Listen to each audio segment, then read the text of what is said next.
Do you see that someone has broken the handle off my favorite coffee mug? You're kidding. And do you know what they did after they broke it? They tried to glue it together and put it away. Somebody just took this thing and just glued it and then put it way back in the cupboard, huh? How'd you know it was in the cupboard, Cliff?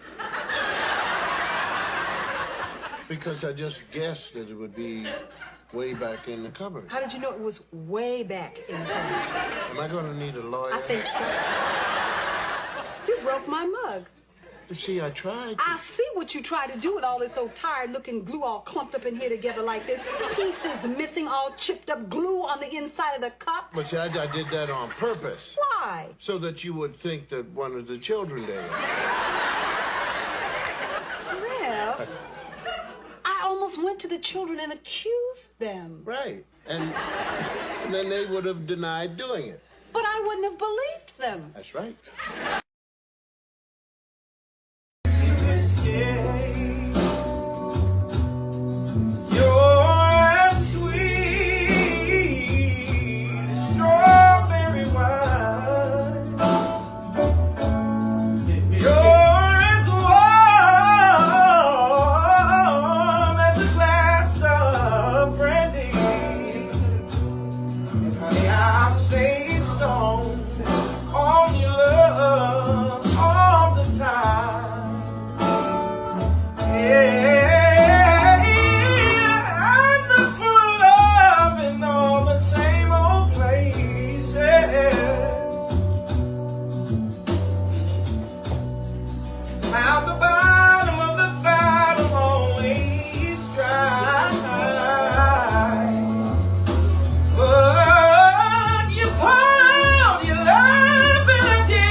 You don't stop. Never eat your pig cause a pig is a cop. I got the rap patrol on the gas patrol. Ladies love me long time like Tupac Zone. Like roll, like dough, like dro, nitro. And if you don't know, now you know. You know I got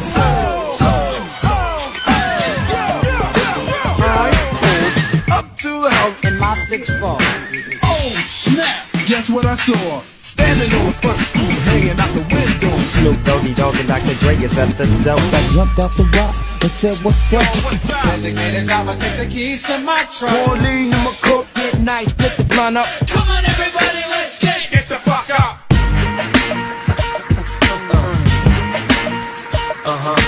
Man, what y'all wanna do? What you want to do? What you gonna do? Baller. B-boys, shot callers. I wish I had a girl who looked good, I would call her. I was like, good gracious, ass is bodacious. And I approach baby like, My name is... last name ever, first name greatest. I've been spending hundreds since they had small faces. See no bother layers, true fucking players. Race in the space means peace, see you later. Funky fresh and yes, cold on my feet. My life's like a soundtrack I wrote to the beat. When the streets keep calling, heard it when I was sweet. in my city, mobbing in the street. This is my part, nobody else speaks.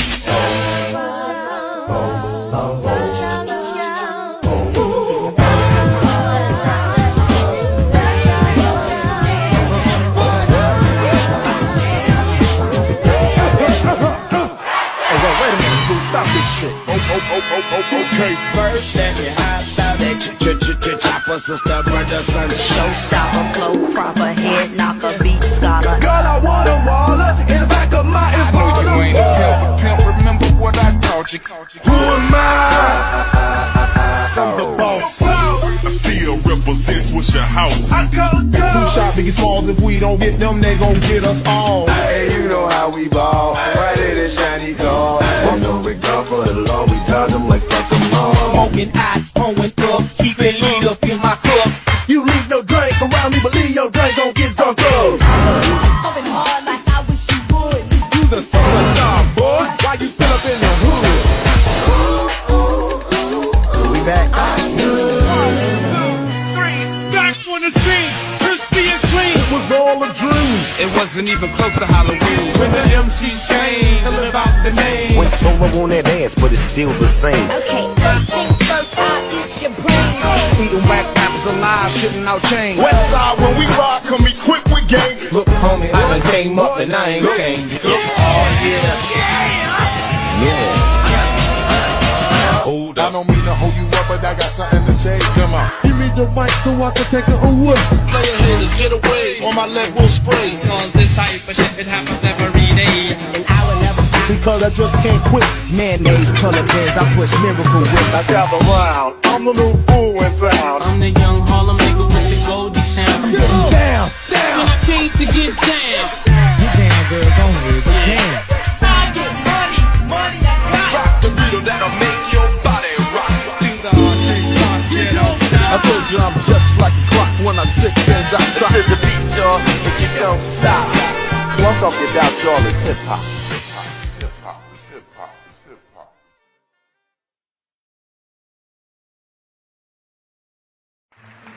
I'm just afraid of being attacked.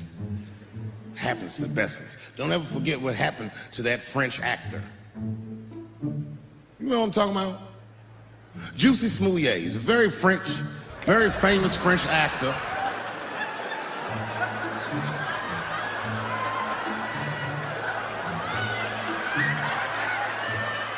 Y'all never heard of Juicy Smouillet? Juicy Smouillet is an actor from France.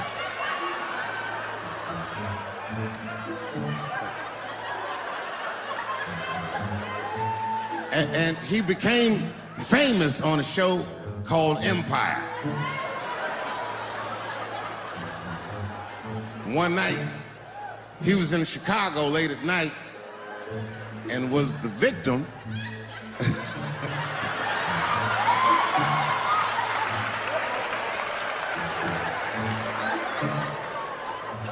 he was the victim of a racist and homophobic attack. You see, Juicy Smouillet is gay and he is black, not just French.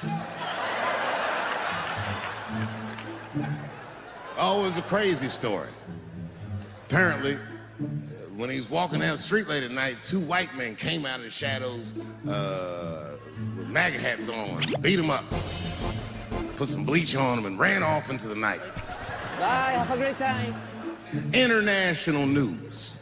And everybody was furious, especially in Hollywood. It's all over everybody's Twitter feed and Instagram page. Justice for Juicy and all this shit. The whole country was up in arms. It was talking about it all the time on the news. And for some reason, African Americans, we were like oddly quiet.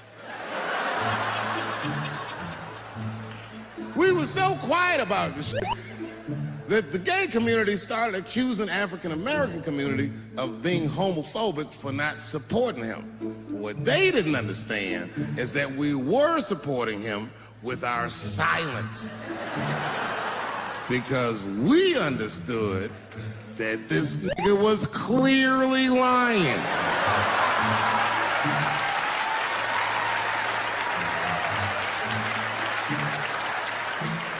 None of these details added up at all. He said he's walking down the street in Chicago and white dudes come up to him and say, "Hey man, aren't you that from Empire?" Does that sound like how white people talk? I know white people, they don't talk like that. They would never say that. It sounds like something that I would say.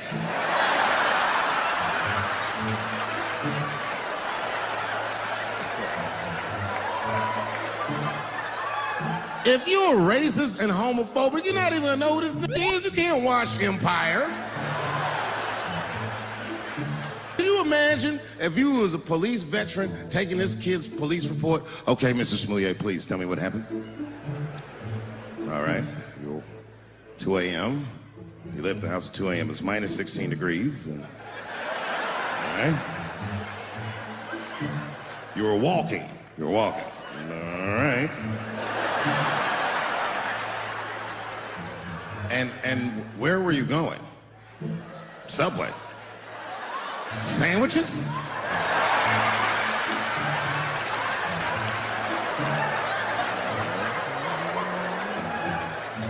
That's when the men approach you? Did you see them? Do you have any? Okay, what they have on? MAGA hats. MAGA hats on in Chicago. Excuse me 1 second, Mr. Smouillet. Frank, come here for a second. Find out where Kanye West was last night. Give this guy a hug right here.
BetOnline remains your #1 source for all your sports betting this season.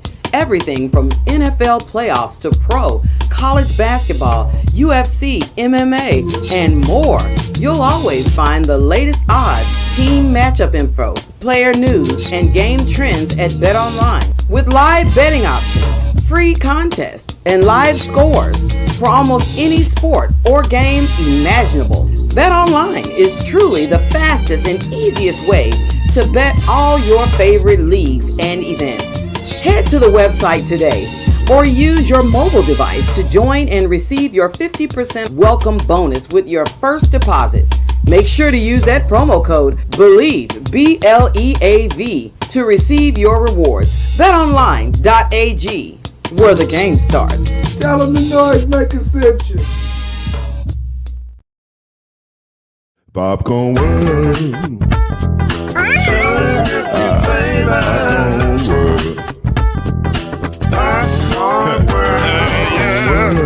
Yeah.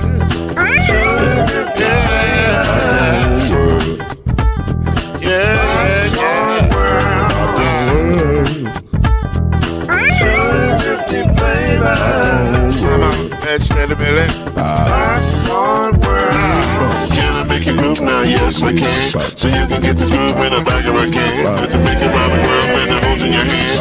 Popcorn world. 250 flavors gonna make you smile. 250 flavors gonna make you smile. 250 flavors gonna make you smile. I said popcorn make you smile. Ah. Popcorn world. Popcorn world. Popcorn world. Popcorn world. The popcorn world.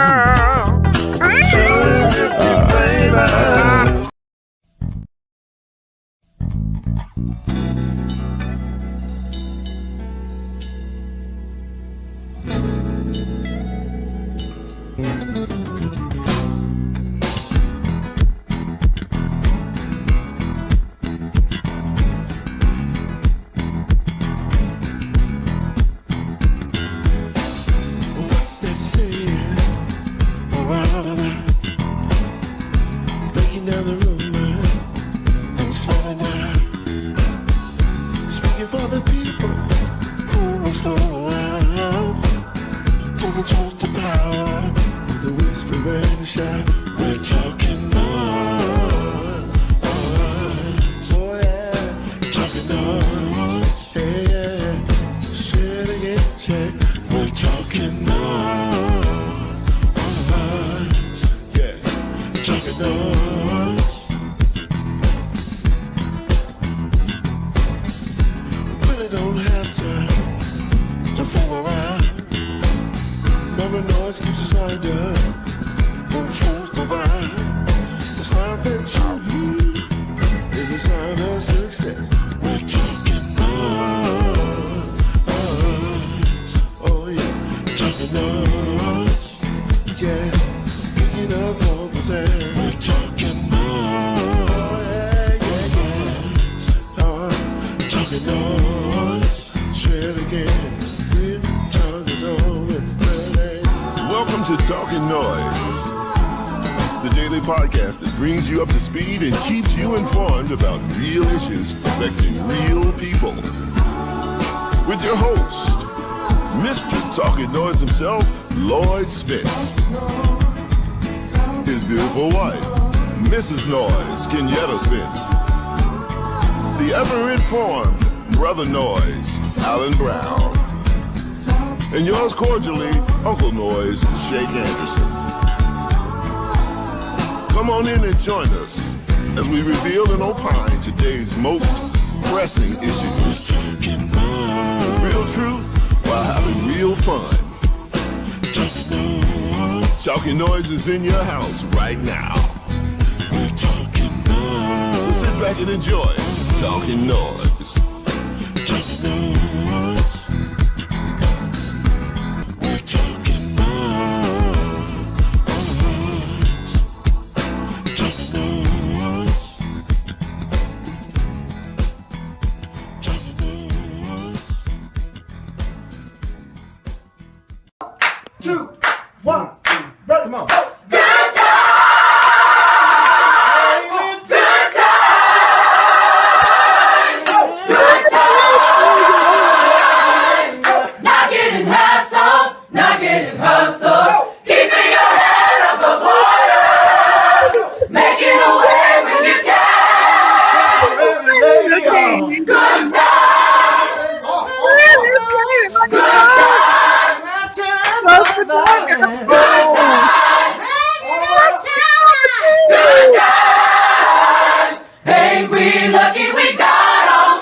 What is going on, noise makers?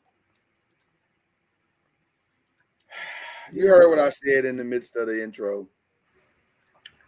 We was doing good, y'all. We was doing good. It was sun shining outside. It was nice. It was nice. Then here it is again on Black Friday. Here comes the rain again, falling on my head like a melody, falling on my head like a deep Emotion. Ain't that the word? I think it's words. Sort of. All I know is it's raining like a mug out there. I heard it's supposed to snow tomorrow. Don't say stuff like that. Don't speak that into existence. You watch your tone. You watch your general tone, Mama Noise. Okay. You speaking snow out to the atmosphere. Oh, my bad. Hey, Dion.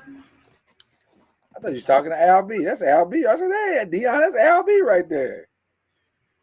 What's up, Al B? I don't know why my voice went up to them octaves like that. That was weird. You muted Al B. There you go. You still mute. There you go.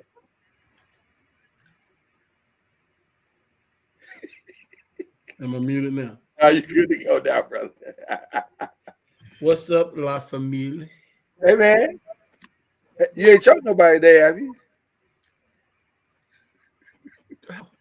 That's what we're gonna start with. I'm just saying, I just want to make sure you ain't choked nobody. Right, but I got real close. I got real close. Did you get close? Man, don't do it, man. Ain't looking like was you there? Ask that question, right? Don't do it, Al. Al, there's a choke spirit in the atmosphere. Don't do it. Yeah, I had a reboot of Cheech and Chong on my bus today. Oh no! A reboot. Females did that. Females was finding up. That's stress, boy. That's stress. That's stress. 15, 16-year-olds. Anthony Bruce said, don't put that evil on me. Anthony Bruce. Anthony Bruce, you ain't choked nobody today, have you? I just tell you, all the black men I know from that choke spirit. Adult libations? Are you sipping Kool-Aid in a no, wine? Mama Noise is going in tonight. She ain't playing with y'all. Mama Noise came in with a certain type of energy. We ain't played this drop in a long time. I don't know why she came in with that energy tonight, but she did. So what's going on, Mama Noise? I'm well. Anything we need to talk about? She said, I'm well. As she takes another sip. And if I'm not, I'm going to be in about an hour. Right. She's got to play it. Mm-hmm. I ain't mad at her. Sometimes you got to take the edge off. You're going to make me go get this brandy in a minute. No. I really miss you, Brandy. Anthony Bruce said he was talking about the snow. Oh, okay. Snow. I thought he was talking about that choke spirit that's out there and running amok in Kentucky right now. What's Anthony Bruce talking about snow? There's a threat, man, of snow going on here, and it might be spreading. Well, some of my buck. I know. I don't want it. For real. I don't want it. It causes more complications. Let me look at my forecast and see what my the forecast is saying right now. Because I ain't even seen it. It's 44. It's supposed to get down to 42 to 41 to 39 to 37. We might avoid it, Mama Noise. We might be all right. Oh, well, hallelujah. We might be all right. Hallelujah. Say it, Mama Noise. Like I don't know. Saturday night, though, it's going to get down. That's what I said. It was Saturday. That's what the Yeah, Saturday night is supposed to get down to 30. So I don't know. We'll see. We just got to pray. But then it's supposed to get up to 62 on Super Bowl Sunday. You understand? So what kind of madness is this? But you remember that Super Bowl that was it Prince? Mama Noise about to tell a story that she's told before. Go ahead. No, I just asked you remember. I do remember. Go ahead and tell the story. You want to tell it? You know you want to tell it. Stop playing. You know you want to tell it. Oh, the whole Metroplex of the DFW was excited about having Prince as the halftime show for the Super Bowl. And then all of a sudden. By the way, Mama Noise, I got the inside track on that story because you know our agent was there. Okay, well then you need to tell the story. I'm not sharing that story on the air. That's an after the show story. I can't share it on the air. Okay. Let's just say this. I can share this the part I can't share on the air. Mm-hmm. Some people thought they could bring Prince in for $1 million to the American Airlines Center. And they thought they could leverage the name of Prince against the tickets and that they could make their money back. So they went and took an investment against their job, and it didn't work out. Bet the house and home. They bet the house and home. It ultimately got them fired. Wow. Well, damn. Yeah, it was ugly. It was ugly. It was ugly. It was an ugly situation. So, but this Super Bowl is gonna be different because this Super Bowl is gonna have Rihanna, Bad Girl, Riri. I'm telling you, the Super Bowl. On the replay. The Super Bowl that we had in the Metroplex where Prince was supposed to be. Okay, that's right. I wasn't finished. Yeah, he didn't tell it right. No, he didn't. You can't tell it on the air like that. Okay, well, go ahead. Lloyd, could you stop interrupting? I mean, if we get in trouble for this, I'm not telling. I don't know your part of the story, so let's just move on. You don't know his story. That's right. At this particular time, the snow and ice that fell in the Metroplex was of biblical proportion. They was like, this is not supposed to happen. We don't have that type of, I mean, it shut the Metroplex down during Super Bowl weekend. I was like, how they gonna play the game? I mean, I know it's inside the dome and everything, but I'm talking about all them parties where it was like $100 covers and $1,000 this and that, and it was inside the dome. It wasn't outside. All the money they were scheduled to make for that Super Bowl. Nope. It didn't happen. You didn't tell it right either. You didn't bring the Prince stuff up or nothing. You should just left it alone. Can we get to this weekend Super Bowl? Because this weekend Super Bowl is gonna have Rihanna, who is your spirit animal. Remember, you like Rihanna. Ain't nobody saying about no spirit animal. You love Rihanna. You be dancing around everything. Don't make me pull up my phone and show them all of the pictures of Rihanna I have in my phone that was sent by you, as if to say I am your Rihanna. If you'd like to divulge, I'm just saying, don't act like you don't love Rihanna. Don't come with me with the smoke. If you'd like to divulge, I am smoking the shit out of this situation. You love Rihanna. Why you acting like you don't love Rihanna? I didn't say that. I just said you up there talking about my spirit animal. I'm like, wait a minute. That is your spirit animal. You know what we like to listen to. Now you want to try, you know what, boy, that's that nonsense right there. No, I'm not sending the link, Anthony Bruce. Well, listen, before we get into that, we do have some church announcements real quick. Obviously, today is Black Friday. Tomorrow, we're doing a Super Bowl version of You Be the Judge. But we're going to judge the best Super Bowl commercials and performances. Now, we don't do all the performances, but we're going to do the ones that are relevant to Black people. It's going to be fun. It is going to be fun. We were looking back on some of them. We were like, these are kind of fire. You forget because time be marching on and you forget some of the good stuff. So we got some good commercials, Super Bowl commercials, and we got the performances. It's going to be a lot of fun. So y'all tune in tomorrow. We're going to get you ready for the Super Bowl weekend with this Super Bowl sip. So don't miss tomorrow night. Have you heard the rumors? Uh-oh. Go ahead. Now, do you know how much a commercial is now? Oh no. 30 seconds. 5 million.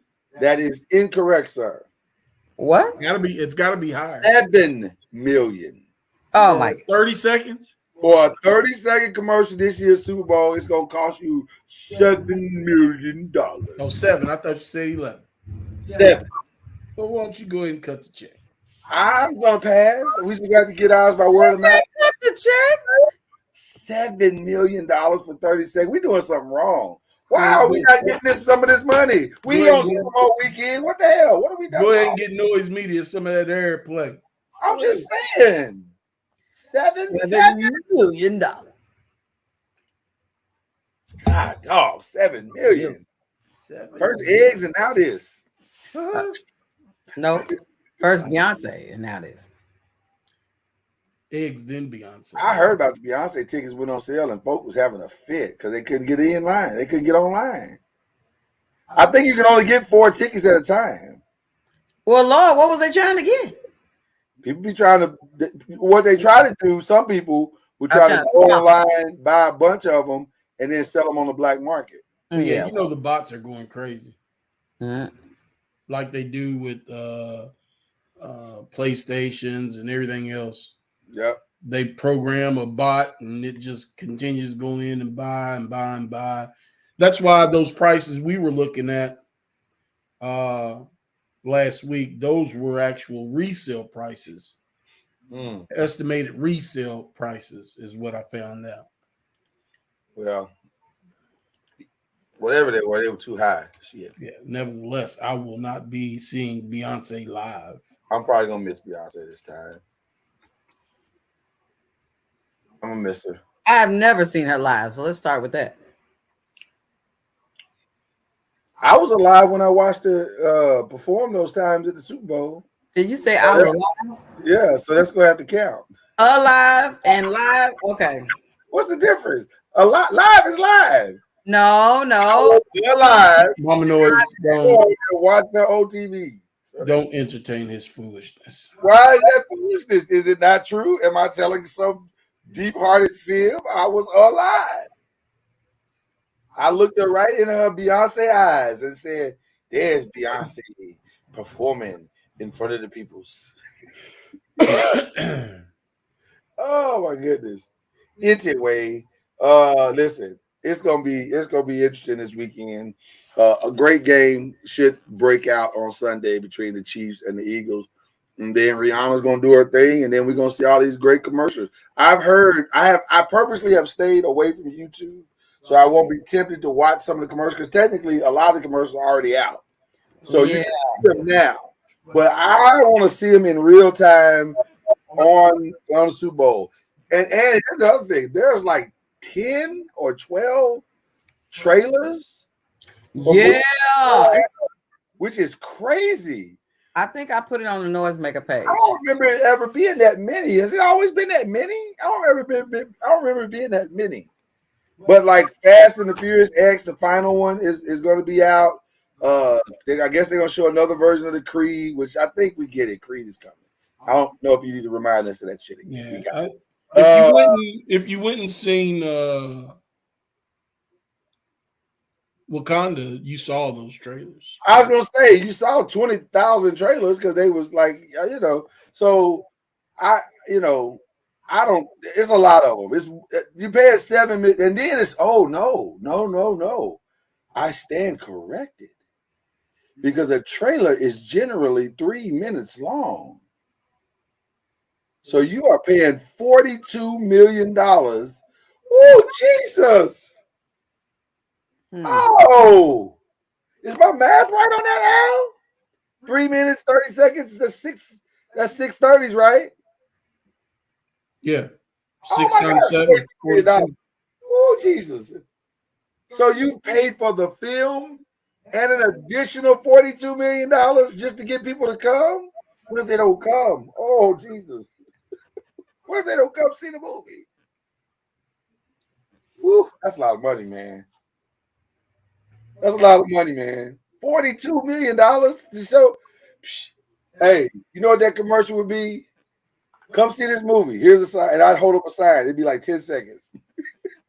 You have that on at the game. Just have the sign at the game. I figured something else out, man. $42 million. Oh, Jesus.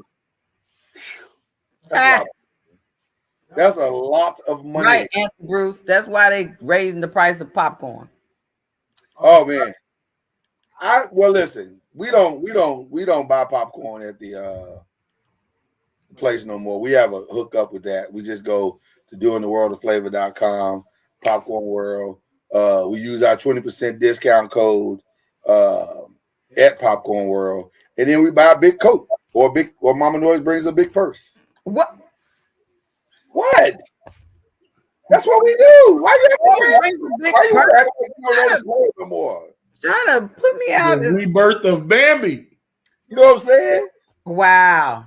Dun, dun, dun, dun, dun, dun, dun, No, dun, Bambi didn't roll like that. Bambi paid the price at the concession. Well, She just that nigga Streak was sneaking shit in. I ain't gonna hold you. We was Yeah.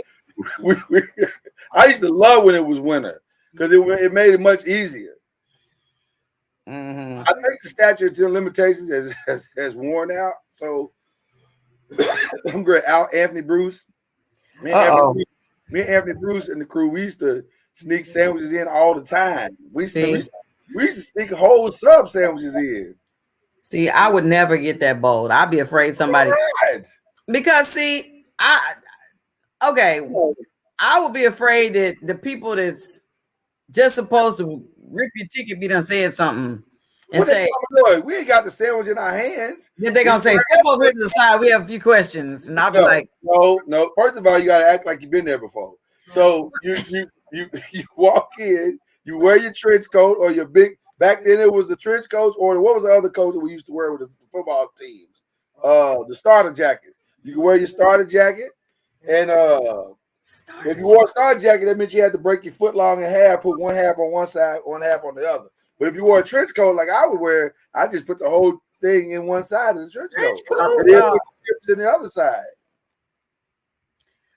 Trench coats. I didn't get no trench coat till I was in college. I might buy a drink there.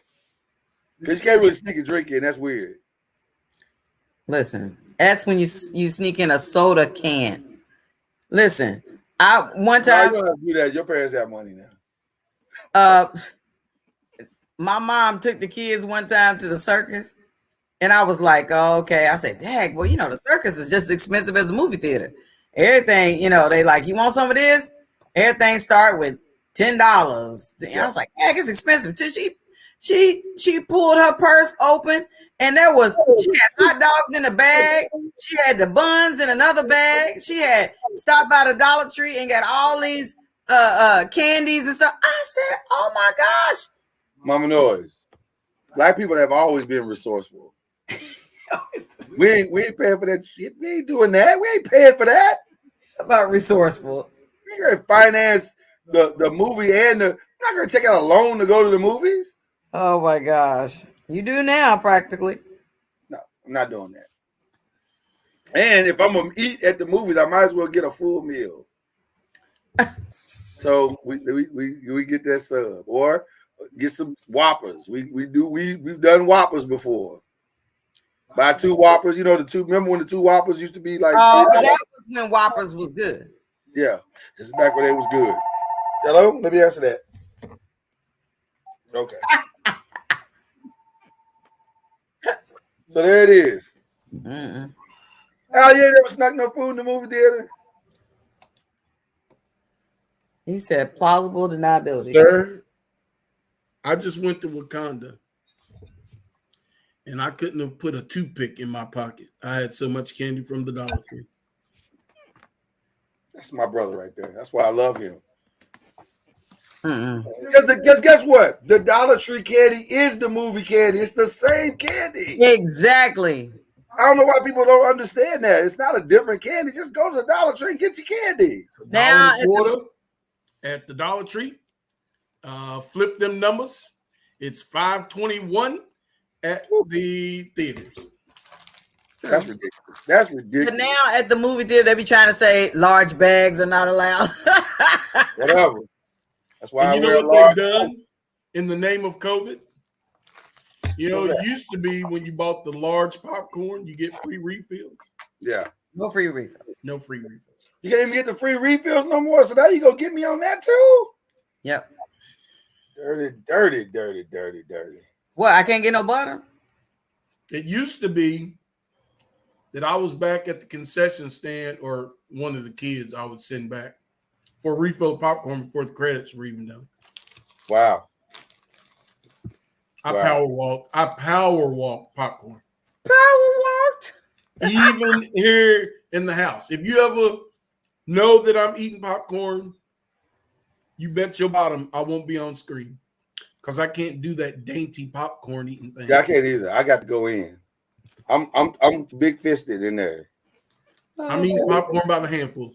Just Mama Noise be in there one at a time. I'd be like, shut up. You know. Oh no, I do. The ratios are definitely off when we eat popcorn together. That's true, and that's why I be almost gone by the time I really start. That's right. You wait, where? What you want me to think about? Apologize? I be hungry. Okay. All right. Listen, this is Black Friday, so we do have some Black Friday stories, and Black I do Friday for my Louisville on people. Black History Month. That's right, Black Friday on Black History Month. Although we don't really have, well, I guess technically this made history today for all my Louisville people. The story that we were referencing or hinting to this morning or this evening was a former Louisville basketball player. Well, how do I explain this? And friend of the podcast. He's been on one of the podcasts before. Apparently, he was arrested. The Wayne Brady and this chick. Nope. He was dating. No, he did. Mama knows. Nobody understands the Wayne Brady part. Oh, everybody understands the Wayne Brady part. No, they don't. Is Wayne Brady gonna have to choke him? They understood. They understood. He choked her out. So apparently the way I got the story is it was a breakup, and he took her to the restaurant, and he was like, "Mama knows you be the girl in the restaurant. We gonna act this out."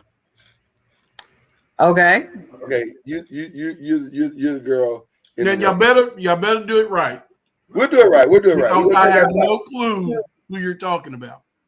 Are you serious? I've not heard I told you nobody knows. Okay. All right. So, well, we can say the name because the name's out there. It's Robbie Valentine. So, whoa. So here's how it went down. He was at the restaurant. They sitting in the restaurant together. He purposely took her to the restaurant. Hey, sweetheart, you look beautiful now. How you doing? Oh, wow. I'm talking to you. Oh, thank you so much. Oh, it's good to have you here tonight. It is a nice restaurant, very crowded tonight. Yeah, ambiance is nice. Listen, I brought you here because I'm breaking up with your ass. What the? That's right. This relationship is over. It's a rapsy scapsy. I don't want you. I don't need you. I work. I got a job. I'm good. So when we get home, I need you to get your shit and get out. Would you like some hors d'oeuvres? Wow. So that's what happened. He took her to the restaurant, broke up with her. They went home, and then next thing you know, the police was called. She was laying on the floor with red marks around her neck, saying he choked me out. He Wayne Brady me. I've not heard that, bro. I can't believe you haven't heard that. I think it was trending at one point today on social media. But you said when did all this take place? This morning. I found out this morning. So where did he go? To First Watch? I mean, did it happen this morning or it just broke this morning? No, I think it happened last night. Oh, okay. And the arrest went down last night. Nobody found out about it until this morning. Which listen, we praying for you, Robbie, because we love Robbie. Robbie's I absolutely love him, and that boy, that's the sweet hookup at the Yum Center. Yeah, I hate that he choked her out. I hate that. Allegedly choked out. Allegedly. For all we know, she lost her balance and right. Not with red marks on that. Listen, Mama Noise. Listen, she might have done like that girl did on Thin Line Between Love and Hate and whooped her own ass, and then called. You're speculating, Mama Noise. We don't need you not to do that. Yeah, we don't know. We don't know. Listen, the worst part about this situation is that it's his word against hers. So we really don't know. Now, society would want us to side with the woman. And, I'm not siding with either one of them. I don't know what happened other than what the news has told me and what is being reported. Well, I believe whatever Robbie said. You're going to roll it with Robbie. Absolutely. Hashtag rolling with Robbie. Now, if this was back in the 80s when he still had his Jerry curl, nope. You wouldn't be rolling with Robbie. You'd be like, no. I would have. Like, Robbie did that shit. Yeah, I'd have been like I was with OJ. Right. OJ did that shit. Yeah. I'm proud of you, but your ass going to jail. Your ass going to jail. I'm proud. I don't know what happened other than what I've reported to you guys here today. It's extremely unfortunate. Absolutely. All jokes aside. All jokes aside, domestic violence is never anything to laugh at. My thing is, though, and the reason why I even brought it up is that I don't understand the buildup.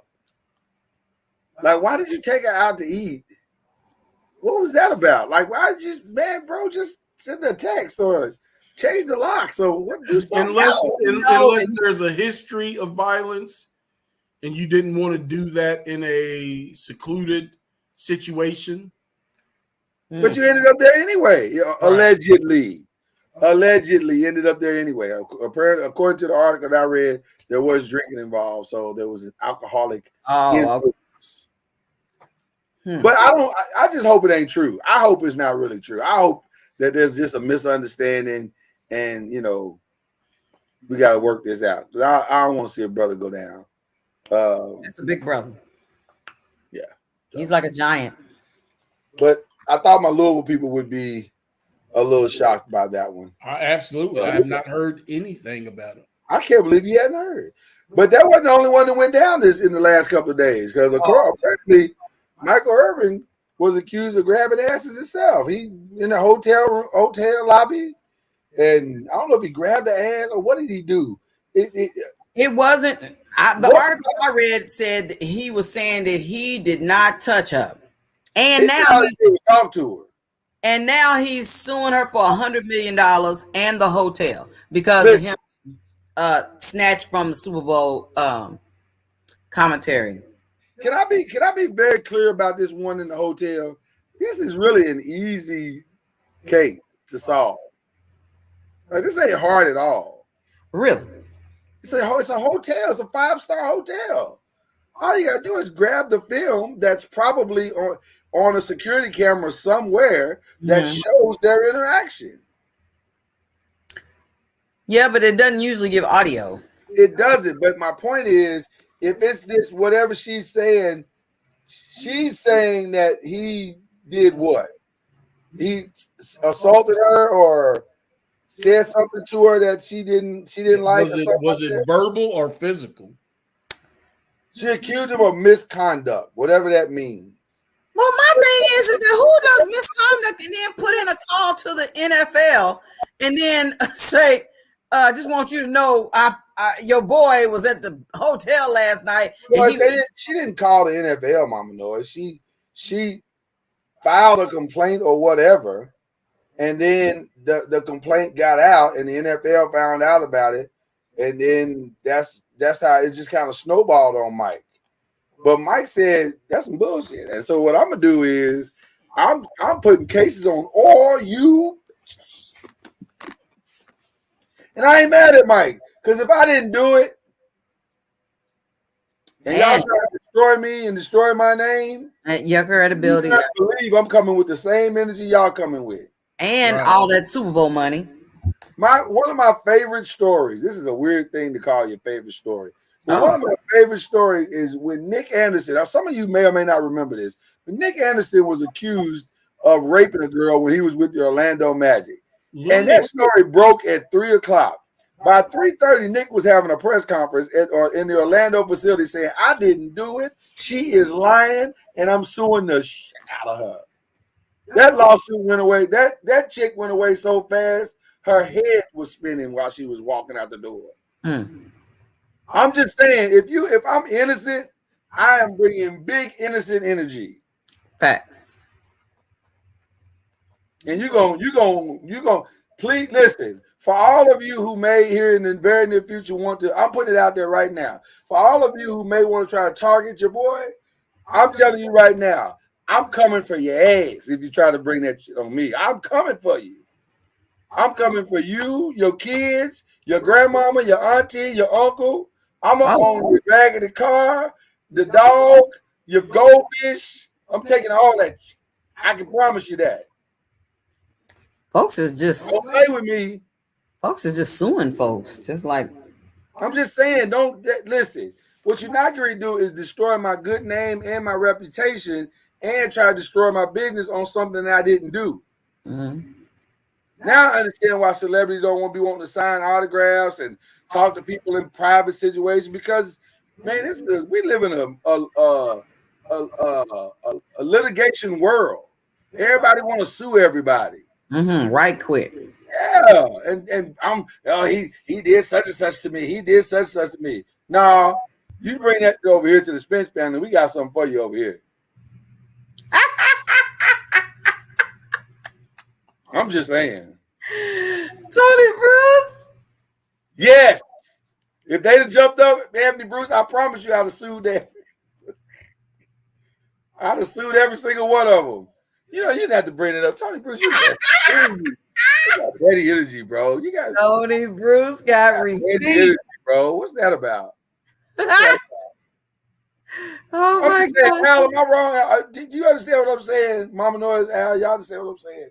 Oh, absolutely. You can't do that to me and not respond. I'm proud of Mike for responding that way. Sue him. Sue the hotel, sue everybody. He done been through a lot in his Sue life. the janitor. I don't care. Whoever was. I'm saying he done been through a lot. So he can't afford to be having. Right. If I did it, then I'll keep quiet and go on and settle or whatever I need to do. But if I ain't done it, you're not going to get me like that. Right. I'm That just saying. part. Okay. I was just comparing the two stories. That's all I'm saying. And justifiably so. All right. What else is going on? I was like, I thought you was in the same vein as folks suing folks. But this is different though. I understand why Mike is suing them because it's just not right. Like, first of all, just give me the videotape. You can go to the videotape and see I ain't done nothing. Now, having said all that I've said, if you go to the videotape and see Mike grabbing ass, then we got a different situation. Touche. I mean, Mike got to eat that one if he did it. But if he's innocent, then give innocent energy. And I like that. I like that he's suing them and that he's saying, y'all cost me money. Y'all cost me endorsements. So I'm going to make that money back on your heads. I ain't got no problem with that. I got no problem with that. Al B, did you watch the NFL honors last night? You know? Al B there? Mom, no, did you see Absolutely not. Absolutely. You didn't see the NFL honors? Oh, man. You missed a treat. In addition to all of the awards that were given out last night, which was very cool, the most exciting part of the NFL honors last night was DeMar Hamlin was there last night. And he got a chance to speak and to share with the peoples his heart as it relates to what went on. And the NFL honored all of the my third night awake and all of the first responders and hospital workers that worked on his case, that worked in his behalf to restore him and to bring him to life, literally saving his life. We should watch a little bit of that. Shout out to the Shade Room, which is loading right now, and providing the video for us to see that. And I'll find it. There it is right there. I met an ICU doctor. His name was Yusuf. He told me he had a similar experience. He showed me he was okay, and that meant so much to me. There was so much uncertainty at the time, and just him coming to me, showing that I could live a normal life again, it meant so much to me in the moment. So I want to give a big thank you to him, and a special thank you to everyone on this stage for everything they did for me. And thank you, my third night awake in the hospital, I met an ICU doctor. His name was Yusa. Oh, he told me he had a similar experience. Okay, well, it just repeated. But yeah, he talked about thanking him and thanking everybody who it was just a powerful moment. Thanking everybody that worked tirelessly to bring him back, and it was just a powerful moment. That's Cheryl Lee Ralph and Jim Kelly.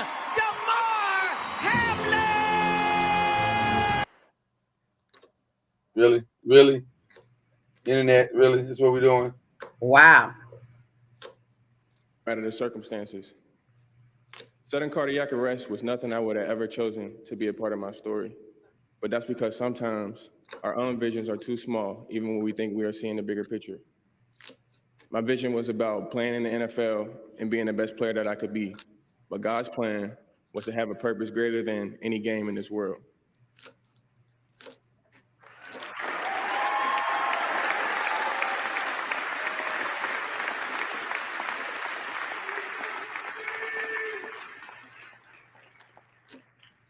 My entire life, I felt like God was using me to give others hope.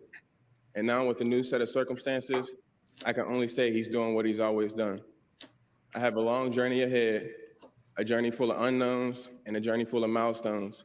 But it's a lot easier to face your fears when you know your purpose. My third night awake in the hospital, I met an ICU doctor. His name was Yusa. He told me he had a similar experience. He showed me he was okay, and that meant so much to me. There was so much uncertainty at the time, and just him coming to me, showing that I could live a normal life again, it meant so much to me in the moment.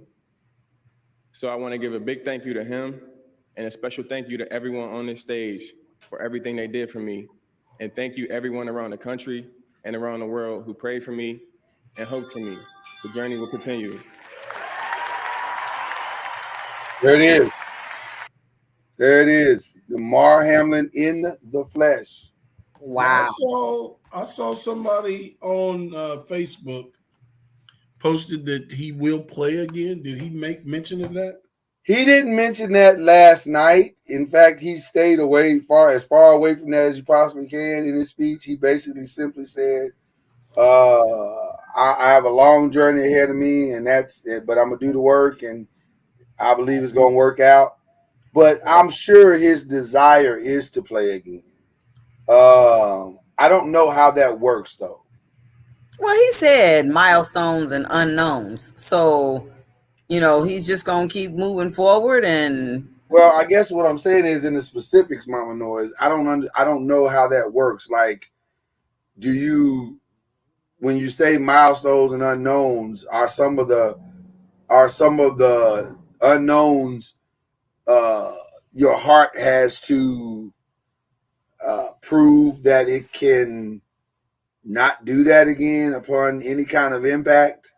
Because I don't know based on our limited understanding of what this is.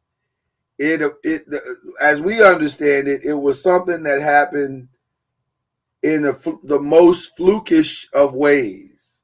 Like all the things had to be an perfect storm for him to die on the field like he did and have to be revived. Because it had to be hitting the heart, that particular place on his body that would stop the heart at that particular moment, that the rhythm of the heartbeat does whatever it does, and it knocks it off track. So I guess the question that I would love to ask a health professional is, what are the risks in that happening again? Like, is it high that now that it's been knocked off track? Is it like a bicycle chain where once the thing starts going off track, the propensity for it to get off track again is easier once it's happened once? I don't know. So that's the question that I would have as it relates to this situation. I hope that's not the case. I hope that as he gets stronger and goes through whatever procedures he's got to go through, those milestones you were talking about, Mama Noy, that it's just a matter of re-strengthening the heart and from the experience that it's already experienced, and then he should be able to get back on the field. Hopefully, it's that simple. So my guess would be it's a greater likelihood that it wouldn't happen again because it's such a rare instance or such a rare occasion for it to happen. Although it does happen more frequently than we know, right? But it's not like he has a condition. You know, this was an event, and you know, it is a rare event. So, Right. By all practical purposes, he has what would be I guess or had what would be considered a healthy heart. And so this, I guess it will all come down to the level of damage that this is. So I don't know.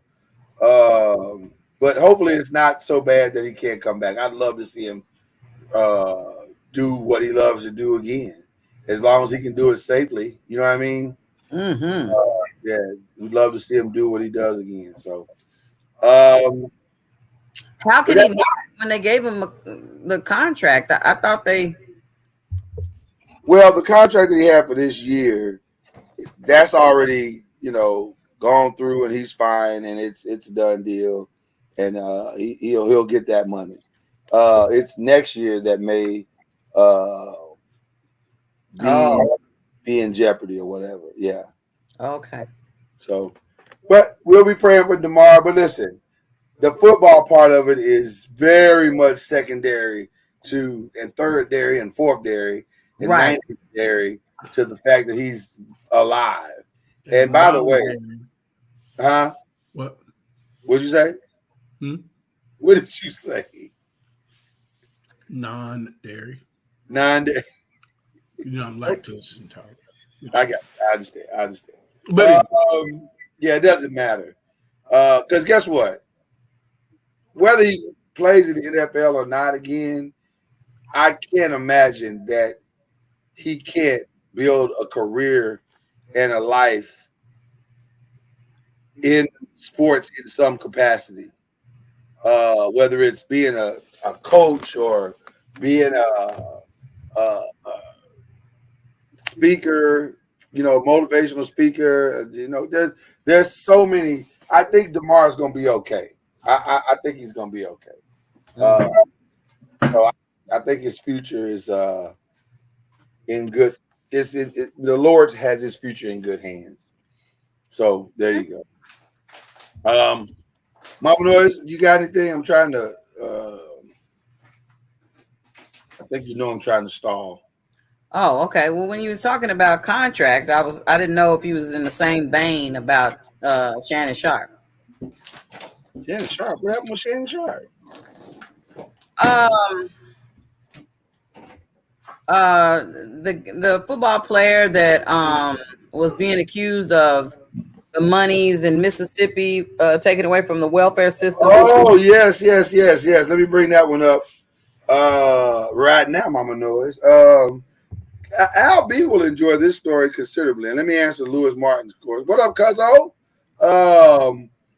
That's a good question. I don't know.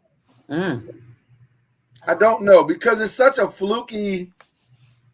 You're like, do we need extra padding here? Yeah, I don't know. It's such a fluky set of circumstances. That's a great question. I don't know. I would imagine every year they take a look at whatever safety measures need to be put in place to protect the players, and this will be no different. So that may happen. They may say you need to wear an extra something in order to play. Who knows? But I don't know. That's a great question. That is a great question. Okay, Al B, you'll appreciate this story very, very much. Another lawsuit has gone down. And this one is coming from none other than the great Brett Favre. He is suing in I guess, a class action kind of way. He's suing Brett. He's suing Shannon Sharp and Pat McAfee. And who else is he suing? Is anybody else? Shannon Sharp and Pat McAfee and Shad White, auditor, Mississippi auditor Shad White. Yeah, I was going to say the Mississippi auditor. Right. For defamatory allegations made over the Packer legends' involvement in $77 million welfare fraud scheme. The lawsuit says that Shannon Sharp and Pat McAfee tried to further their careers by making baseless defamatory defamatory? Okay, let's go with defamatory. Allegations against Brett Favre, a spokesman for the 53-year-old told us. Sharp called Favre a sleazeball on FS1 show in September, while accusing the retired quarterback of knowingly stealing $1.1 million. Everything Auditor White has said about this case is true and is backed by years of audit work by professionals in the office of the state auditor. So the state auditor is saying, you can say all that all you want to, we got the receipt. What did Pat McAfee say? McAfee accused Favre of stealing from the poor people of Mississippi. Mm-hmm. So now, here's what I would say about this case. Brett Favre has the right to sue them. And if he has truly done nothing wrong, then Shannon Sharp and Pat McAfee should be concerned. However, if that nigga is guilty, I don't think they should be concerned if he's done nothing wrong.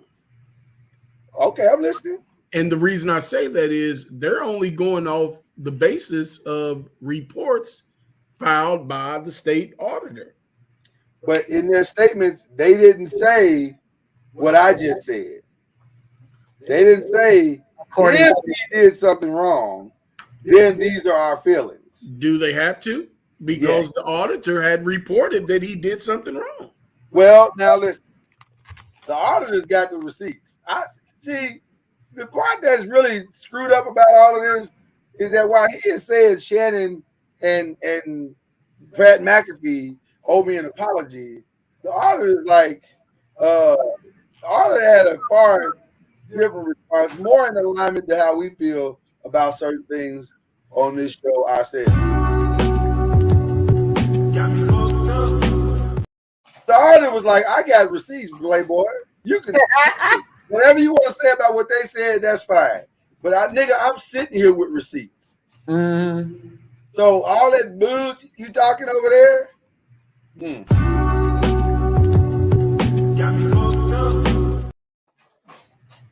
I think his lawsuit is a distraction. Of course it's a distraction, Mama Noise. Of course it is. He's trying to deflect. I get it. I understand. I'm okay. Because the auditor was like, okay, wouldn't tell me how the volleyball team, I mean, he's asking for how all this stuff got built. Just got your name signing the checks if in fact you did not take the monies allegedly from Mama Noise, let me be very clear. Let me be very, very clear about my thoughts. I have zero problem with Brett Favre filing a lawsuit to save his own ass. I get it. Okay. I get it. Listen, nigga is drowning. He is drowning right now. It looks bad. It looks like he is going to jail. So he got to do something. This is the Donald Trump playbook. Oh, this is buying time. Yeah, he running the Donald Trump play. D Trump 22. D Trump 22. Oh my gosh. Orange hair. Orange hair. Nope. I get the play. I do. I understand this play very, very well. He knows. Y'all remember when Eddie Murphy came back from getting the knife in Tibet, and he, I want the knife. He got the knife, and then he got off the plane, and his brother Noopsy came up. The Golden Child? Yes, Mama Noise. He got off the plane on the Golden Child, and Noopsy came up and said, "Give me back my knife." And he said, "My brother Noopsy, I have stolen from him. I should be punished. I should be purged. And he said, if they arrest me, they're gonna put the knife in evidence, and then neither one of us get the knife. So he's trying to ran the only play that he can run desperately to save his own ass. I get it. Mm-hmm. That's what Brett Favre is doing right now. This is his Eddie Murphy. We all guilty moment. Because if we all guilty, then maybe they'll not look at me so tough. Okay. Now it ain't gonna work. Mm-hmm. But he's trying it. He's trying it. You can't be mad at the guy for trying it. It ain't gonna work. Okay. But he's trying. Of little V. What do you mean, Al? You think it's gonna work? Anything can work in this place we call the United States of America. Well, that is true. Now, America will F some stuff up. America. Oh my gosh. God bless America. You can't say it's just God bless America. Oh my gosh. America. It's gonna be very, very interesting. Mama Noah, you going to the movies this weekend? To see what? To see the Magic Mike, the stripper movie. Oh my God! If I see another Magic Mike commercial, I swear. I haven't seen the first one. Oh my God! You in the wrong market. I was watching. What was I watching last night? I don't know, but they showed that. I might have been on Hulu watching Abbott Elementary. Okay. And every single time it broke for a commercial, it was Magic Mike. They are pumping this movie up like it's the greatest thing. I cannot believe you have not seen. I haven't seen the commercial. I haven't even seen the movie the first movie, let alone the trailer or commercial for the second. Is this the second one or the third one? Do women really want to see? It's his final dance. I know that's what they're promoting. Do women really want to see white boys shaking their ass? Is that a thing? They just want to see gray sweats shaking in their face. There's a show in town here tomorrow, and I bet you it's going to be jam-packed. Dion said it's the third one. Okay, I didn't know. Is that a thing though? Do women like strippers as much as men like strippers? Like men liking women strippers and women liking obviously men strippers. Male reviews are really, really popular. Really? He said male reviews are popular. Oh, are they? Oh, well, I remember as a single woman in my early 20s, maybe getting together with my friends. And but would you go to a male strip club or would you go to a female strip club? Because I've heard women say they like going to a female strip club more than they like going to a male strip club. I don't go to no female strip club seeing no chicks. Maybe they're doing homework, Mama Noah. Nope. They got YouTube videos for that. Oh. I need to go.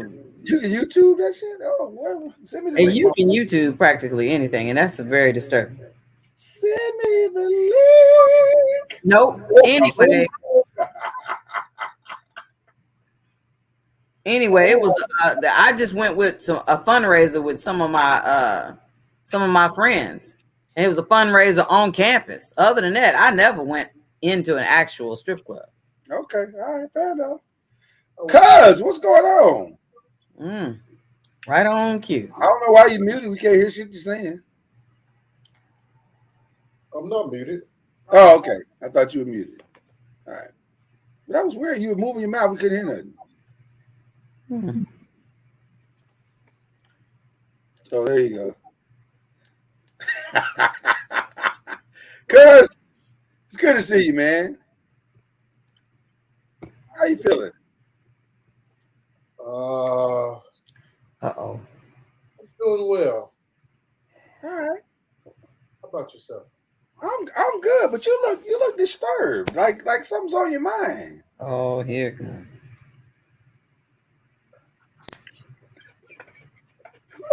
What's the problem? Are you aware of what's on his mind? What's going on? Am I missing something? What's wrong with you, Mama Noise? You supposed to be having a bone to pick with Albie. It feels like it's probably chicken grease on his. Oh, wow. We are off to a rough start because you know brought in energy that wasn't previously in the room. Damn. Mama Noise. You doing all right? Oh. Why you That feels like a setup. That shit feels like a setup. Mm-hmm. I'm good. Why were you guys talking about strip clubs? See? Well, we were talking about the Magic Mike movie that's coming out this weekend. I was asking Mama Noise if she was going to go and see the white men shake their ass in front of her. Mama Noise, you never been to a strip club? No. Do you think we as adults should experience more of life versus being so judgmental without experience? So I'll do better going out getting the experience. No. I didn't say you have to experience everything, but many of us, because we were raised in cocoons, we was raised a straight and narrow path. Many of us really experience things, but yet we pass judgment on others that do experience things. Well, I'm of the opinion that experience is the best teacher, but I don't have to take every class. No. You don't have to take every class. I don't disagree at all. Right.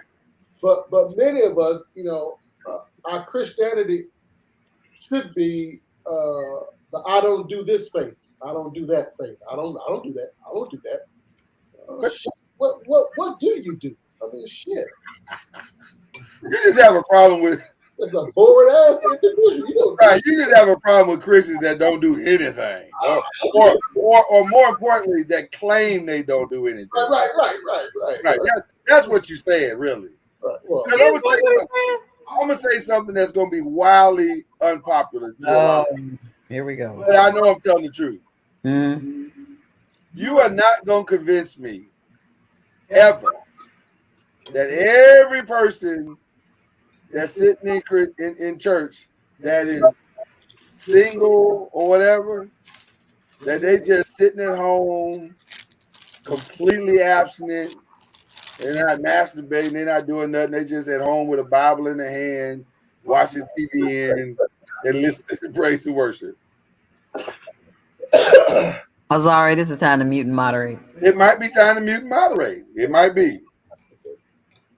I'm just saying, I feel like, why are you laughing at me, cuz?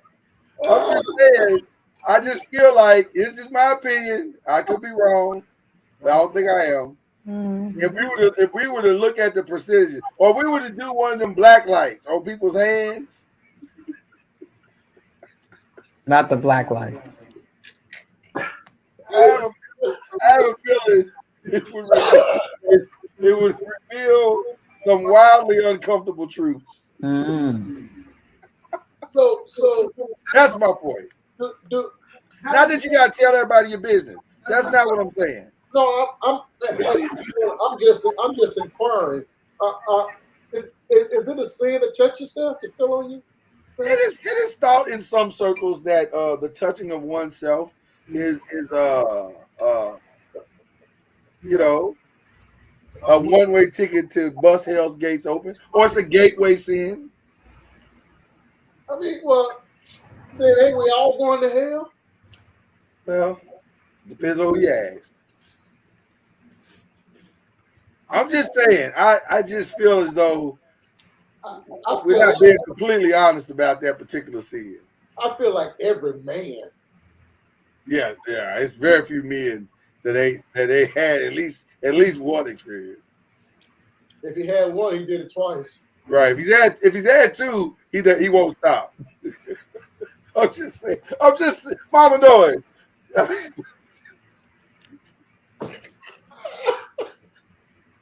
Mama Noise. He ain't lying. I'm just saying. To Jay's earlier point, we don't. And again, we don't have to experience everything. I'm not saying you got to run out of your church and go get some cocaine. That's not what I'm saying. I'm saying that's not what I'm saying. We're just saying to sit piously in your church There you go. and act as though you are innocent of all sin is a bit much. That's the point I You're think. describing my life, brother. That's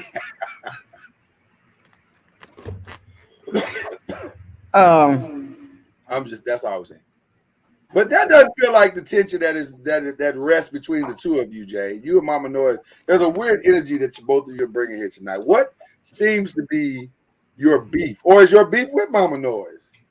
You know, I don't have issues with Mama Noise. I don't have issues with Al B. I think he was dead wrong the other day on the podcast. I had the great opportunity to listen back to a wonderful podcast the other day. And, okay. I heard a Negro say that one of the young ladies that you were showing, I guess that was the Grammys. Yes, we were showing pictures of some of the singers or the peoples at the Grammys. Yes. And one of the young ladies, that Negro had the audacity, the unmitigated gall. The unmitigated gall. Okay. Wow. To say that one of the young ladies you showed was president or head of the.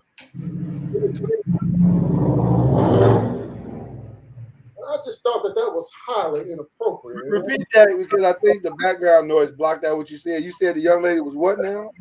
He said something about the young lady was head of the president or CEO of the titty. Oh. That was inappropriate. Well, she wasn't well endowed. You have to not be a titty man to talk bad about the titties. Well, she wasn't well endowed though, Jay. That ain't the point. That ain't the point. You don't put down. Let me confess in your argument. I am not a titty man. You don't, but you don't. Oh, see, there it is. He's not a titty man. Titties are amazing in that they're both there for pleasure and for nourishment. Say that again. There for what now? They're there for pleasure and for nourishment. Well, that must be a keto diet. Now, for all you.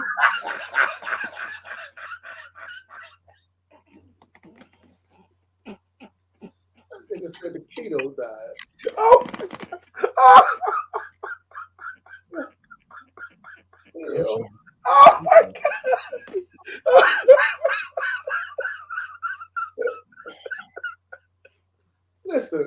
Listen, Al B.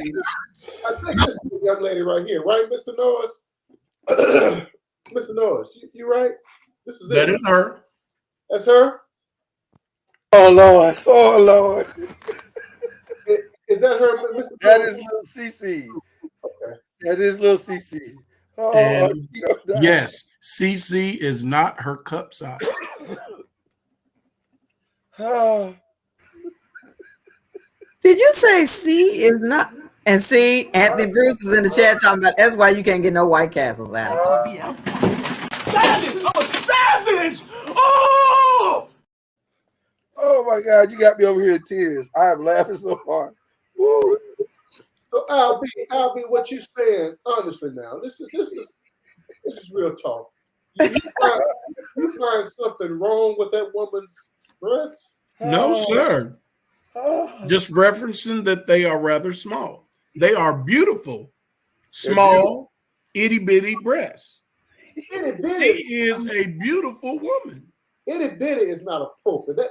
I guess that's what I had a problem. That's the part you have a problem with. Yeah, well, here. Let me put it this way. Let me rephrase it. Okay. Rephrase it. She has beautiful breasts that are smaller than mine.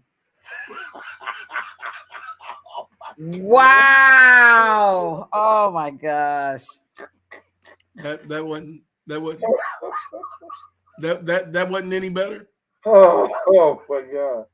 Beautiful. Better give myself the Heimlich. Yeah. Oh my gosh. That wasn't better. I'm sensing that wasn't any better. Unbelievable. Oh my God. Woo. Damn. I know, Kyrie.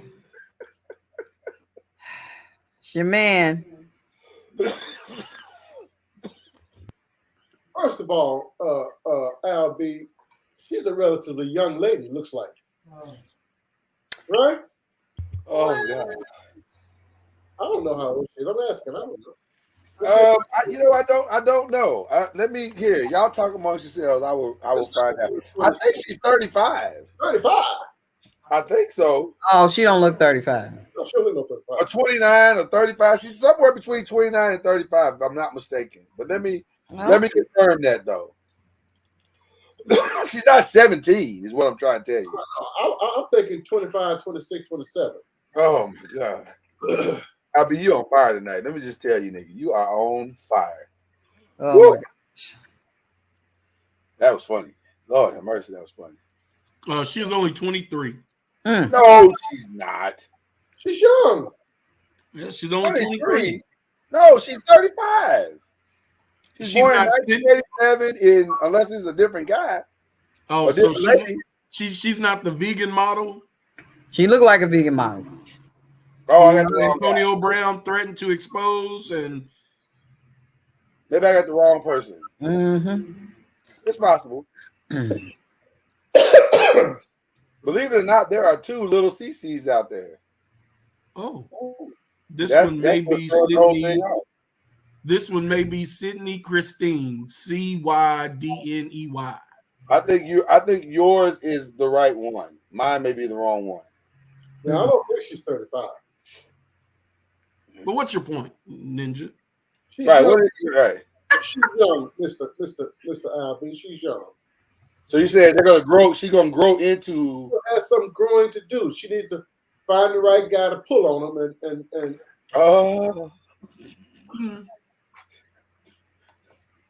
I don't think that's how that works. That could be the countryest thing I've ever heard.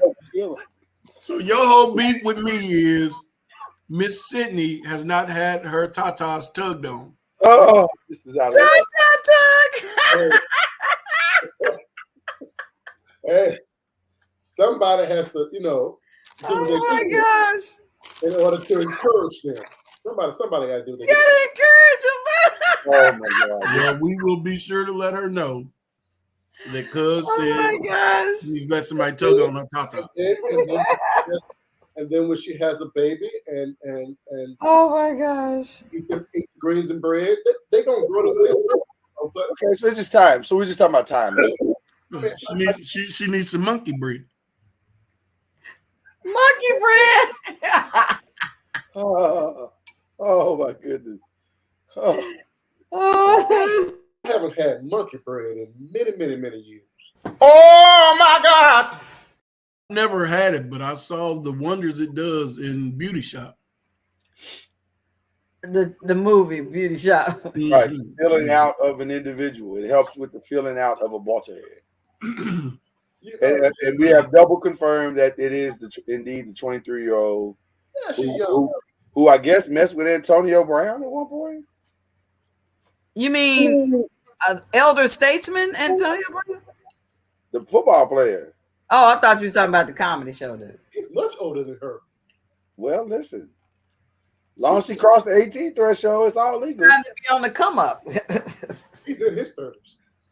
Right. Once you cross the 18-year-old, it's all fair game, I guess. Ain't all fair game, my ass. I mean, I agree with that. In the eyes of the law. Well, listen. Antonio Brown has threatened to expose for $5,000. Vegan model and music producer 23, who Antonio Brown has threatened to expose for $5,000. Got her breaking in music industry from Drake and once denied being taken from Chris Brown by Soulja Boy. All of them are older. Yep, then she is. They out there acting a fool over the 23-year-old. Apparently, or she out here acting a fool over them. One or the other. Let's give credit where credit is due. She is active food worthy.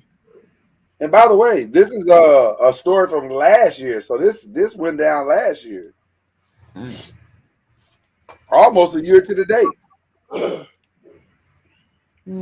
Irony. I don't know if she has active food worthy breast. Like Miss Brown, 35, right? At least. he got to be something close to that. Yeah. I don't know if she's active food worthy that much. Oh, Like, now look up Antonio Brown. He's older than that. He's been in the league, what, 9 years? So he's at least. He's retired. Well, no, he's not officially retired. He's involuntarily retired. Right, they have retired him. Involuntary ways. That's what that's about. He's born in 88, so was that 34? Is that right? 35, 34? Soon to be 35. This is 23. Yeah, born July 10th, so he's 34. She's 23. Yeah. So he's in the window. He's in, like, you know. And he didn't want to make that work. That girl is gorgeous. Well, I don't know if they were dating. I think I don't know what the exposing was. Oh, okay.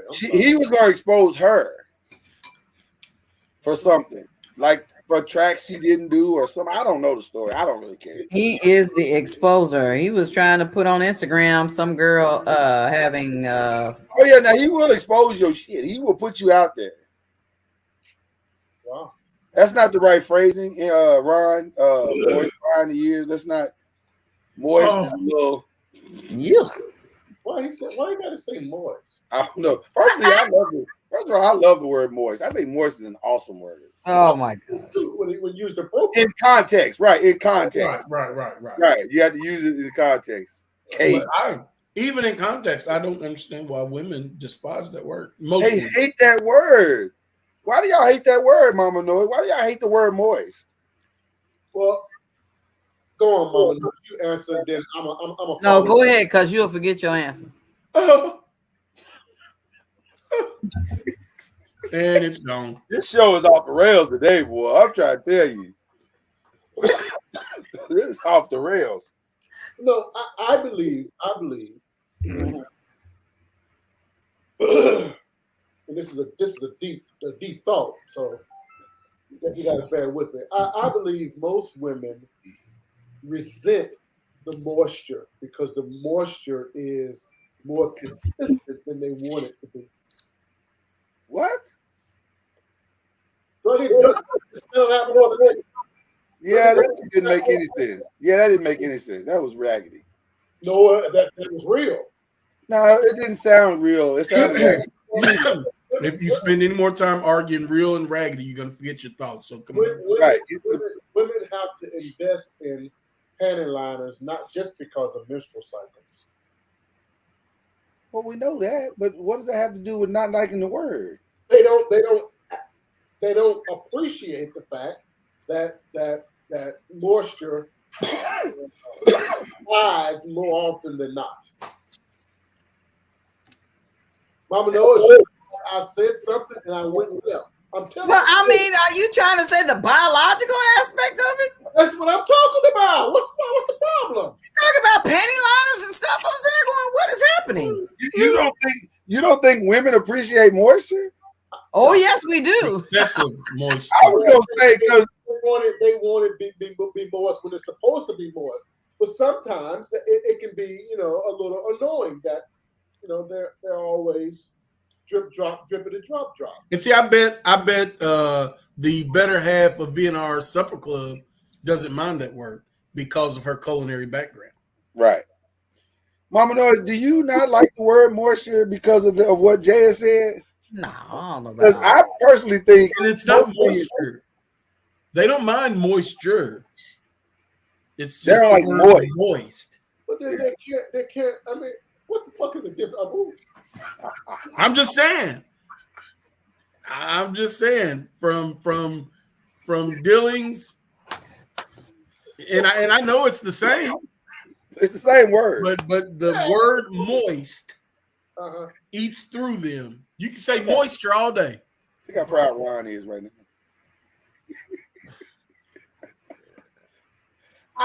I don't think women have an issue with moist or moisture. Lie. They don't like the word. They don't want to hear the word per se, but the activity is a blessing. Because ain't nothing worse than running up in there dry. I disagree with you, Lloyd, and I fully agree with Jay. It is because of their condition that they despise that word. But at the same time, don't no women want no dude running up in there. Listen. Listen. Feminine powder was such a popular product, not just for aromatic reasons, but also because they were too moist. Some of that wasn't moist. Some of that was. I disagree. I disagree. I think the reason why, if you want to go into feminine powder, the reason why they used that was because it absorbs odors, and that was the real reason that it was used. And that was part of the reason, which he stated, aromatics. I said that. Okay, but some of the aromatics has something to do with the big thighs rubbing together, big Mary J. Blige level thighs. Bro, it wasn't just big women using feminine powder. It was not just big women using it. Wasn't, I'm not saying it was, but I'm saying any type of rubbing and activity going on down there is going to cause some odor. No, it ain't the rubbing. You're rubbing shit. No, sometimes what goes up comes back down. Oh, Jesus. Well, that's true too. Oh, gravity. And a lot of men don't have that issue because they the ones where it's going up. That's true. We don't have shit happen like that. So then you're talking about, I got a problem with moisture. Well, guess what? It comes back down. Who started this podcast? Who started this? Ron Nolan. I blame Kyrie for all of this. And then if that wasn't the most Jay Joyner shit that's he did it off in the chat and ain't even on screen. Watch me throw a wrench in this mouth. Hey, Kyrie came to Brooklyn and messed up the whole thing and then walked out and went to Dallas. I tell you. Are you actually saying, hey, where you at, Kyrie? Where you at anyway? All respect to you, Mama Noise, because you're a woman. And, I think it's a fool to argue with a woman about woman issues. But are you saying that what goes up must come down? The feminine powder was for some of that? Absolutely. No, Mama Noise, you needed a rag for that, didn't you? Oh, damn. I'll be back. I'll be back in the next segment.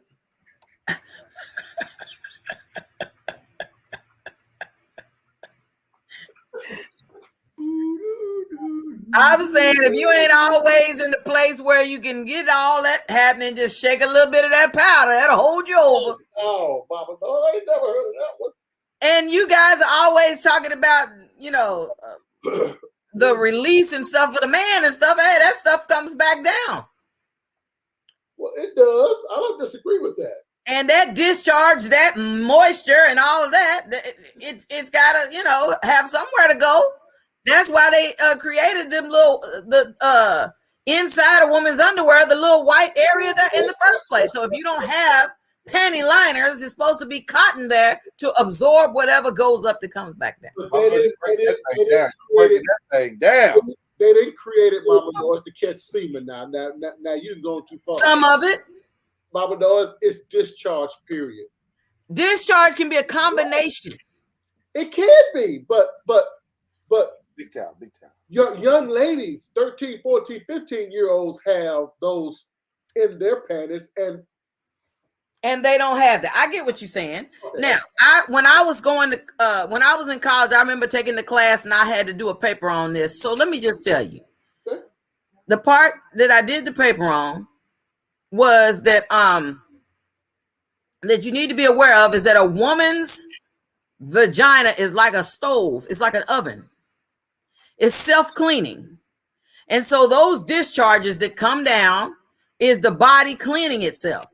Now, sometimes there's a contribution, a male contribution, and sometimes it's not a male contribution.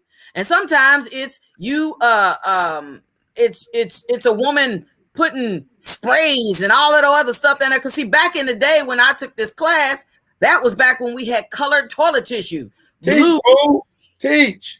Blue and pink toilet tissue and stuff like that. And all that stuff was totally against the rules. It was causing problems more than helping the situation. That's why you notice that there's no more colored toilet tissue. All of it's white because they found out that it was causing lots of problems. And furthermore, when women went so far as having douches and all that type of stuff, they found out that that was against the body as well. So then you go in stores, you don't see a whole wall full of douches and all those type of things that help wash out a woman's vaginal area and all that stuff. So with all those things, that's why that the underwear area is created like that, is because you got a whole lot of contributions of different things. You are teaching Mama. Everything you just said, Mama. I'll just be with all of that's true. One of my teachers, she even had the nerve to accuse me of plagiarism because I came in and spoke on it so astute. I told her, I just don't think it was created to catch season. I just don't. If that is something that just happened, it absolutely is going to help. I just want to say, I'm so proud of you right now, boo. You taught that shit. You taught it. Louis said contributions. I mean, men. You do make contributions. I'm gonna contribute later. Actually, I was thinking about contributing later on. What'd you say, Jay? Yeah, but how quick should you put your drawers on after the cover? It don't shoot up and come right back down. It take time. What do you think? It's like a douche? It's like water? That's what I'm saying. I know it's a slow process, but you know, I'll leave that alone. This podcast tonight is off the rails. This is the one for the ages. Once again, shout out to Kyrie. Now see Kyrie in the chat the most. I'm gonna deposit something tonight later. I was thinking. So we got that dealt with. Let's just say. Just saying. Let's say we got that dealt with. That was just one of the things that you had a bone to pick with. Now, the other thing I'm fully aware of. What? Well, you seem to have a great issue. And by the way, I'm not 100% sure I disagree with you in the second thing that you had issue with. Because, and let me bring this to the forefront for the people that understand what we're talking about. Because we have a group chat. And in the group chat, Mama Noise and Jay had some conversation about the school in New York, Nyack Middle School in Rockland County, New York City, just outside New York City, rather, where for the Black History Month, the first day of Black History Month, they decided, because you know how they love, we love Black people. We're trying to celebrate what the Blacks love. And so on the first day of the Black History Month, they served the good kids chicken and waffles with a piece of watermelon on the side. Now, Mama Noise took umbrage with that because she was like, "Oh, that's racist. Oh, how can they do that? You know, that's just insensitive, inexcusable." And even the district itself apologized. But Jay was under the report. I'll let Jay speak for herself. I'll let Jay speak for herself. And then I'll come back and say my piece. I mean, most places, whether it's school districts, college campuses, at work, the cafeteria, used to be when I was in the ARMY, most places was set aside. You got to warn me when you do that. Was set aside a time, 1 or 2 meals during Black History Month to serve what would be traditional soul food or Black folks' food. Now, I I guess I'm unlearned because I say that because how did black chicken? I mean, shit. How did fried chicken become Fried chicken? How did fried chicken become ours? I don't know, but it definitely is. Like it's I don't know, but it's synonymous. It's synonymous with White black folks people. eat fried chicken. Right. Yeah, but maybe they don't eat it at the levels. Maybe the research says they don't eat it at the levels that we do. Right. And see, I'm gonna be honest with you, Jay and Mama Noise. Please don't shut me out tonight because I still would like to make my deposit later. I don't really have a problem with chicken and waffles. Like I actually like chicken and waffles a lot. I do too. It's actually one of my favorite meals. If it's done right. If it's done right. Season the chicken. Season the damn Yeah, chicken. you got to season the chicken, and the waffles got to be hot Right. with nice, good butter, and you know, I like chicken and waffles, so I don't understand what the real problem is. Listen, as raggedy as our cafeteria was, if they'd have come up with a good chicken and waffle, I'd have ate that shit. I ain't gonna lie to you. I'd have been happy. I'd be like, they really do love black people here. This is beautiful. I don't see the racism in it. I guess that I'm struggling. I don't see racism in chicken and waffles either. I don't either. But when you throw in a side of watermelon? All right, so then what's the deal with the watermelon? You don't like watermelon? Thank you, cousin. We don't like watermelon, but we like watermelon, though. It's the principle of the matter of it all being why you ain't serving it all year. It's no different than Fuzzy Zeller. No different than Fuzzy Zeller asking Tiger Woods, so what are we having for the champions dinner next year? That's true. Chicken and greens. Chicken, greens, watermelon. That's true. That's a good point. And I'm saying all year long. You ain't had the urge to put fruit on when you think of the fruit on the menu, you ain't put watermelon. Any other time you won't wait to Black History Month to put watermelon on the menu. If they would commit to a monthly or a bi-weekly watermelon serving, we would get past this. Is that what you said? No, don't serve watermelon during Black History Month. Don't serve watermelon on the same day you serve fried chicken. Okay, but can I say something? Give me orange slices. On Cinco de Mayo, they serve burritos and tacos. Thank you. That's because they just glad to get. Wait a minute. Well, damn, that was great. What was this Asian holiday when them Asian men were out there shooting people in California? What holiday was that? It was Chinese New Year. Lunar. Right? Okay. Well, I don't know. I honestly don't know. That's the Asian holiday, lunar year or something they call it. Yeah. I guarantee you there are in cafeterias or in organizations they serve wonton, fried rice. I don't know how to feel about what you just did there. That felt a little aggressive. I don't understand.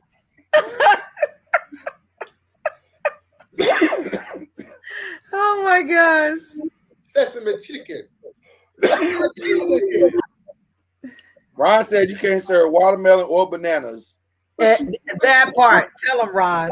But you serve black people something, and we fucking get offended about what we like. Even though I eat bananas all the time. I'm buying bananas weekly. I don't personally like watermelon. I don't eat it at all. I love watermelon. I don't get. I'm not a fan. I'm not a fan. No, it's flavorless. Next thing you're gonna do, you're gonna have greens on the menu. Watch and see. Listen, if the niggas be cook greens right, I'm okay with them having it on the menu. They're gonna be canned greens with no seasoning. Well, I said if they cook it right, Mama Noise. Well,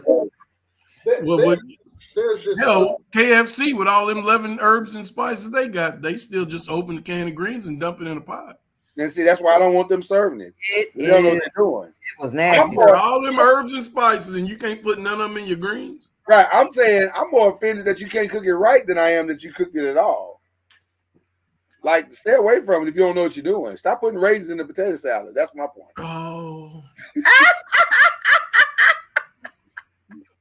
You don't know what you're doing. Stop cooking it. That's more racist to me than anything. You serve me some bland ass greens. That's racist. You know, you can't put salt and pepper in your greens. You can't put some pork fat in your greens. Oh no, because it causes allergies. There's this on the Facebook, on the internet.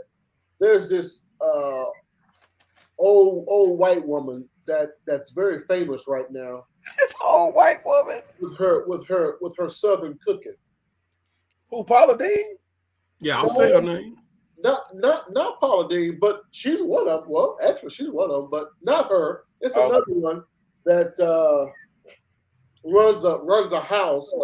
I think she called it a Cottle House. She's from Alabama. Okay. And I have watched her cooking, and let me tell y'all something. That soul food that we eat ain't nothing but Southern food, because white folks down south eat the same damn thing. That's because the slaves did all. That's because we cooking. The woman cooked turnip greens and cornbread, hot water cornbread the other day. That's because when she was a little girl, that's right. She watched Mammy whip them greens up in the kitchen. That's right. I don't disagree, but the reality is, we get offended, but they asses eat it too. Well, you just keep eating your chicken waffles and watermelon there, cousin Whitlock. Let me ask you something, Mr. Albie. You don't like chicken and waffles? I don't. I'm not a fan of sweet and savory at the same time. Like the big crave with the you don't eat pussy there, right? Oh, what the hell? Wait a minute. How did we get there? How did we wait? What the hell? How did we get there? That's not the same. What are you doing? Right. What are you doing?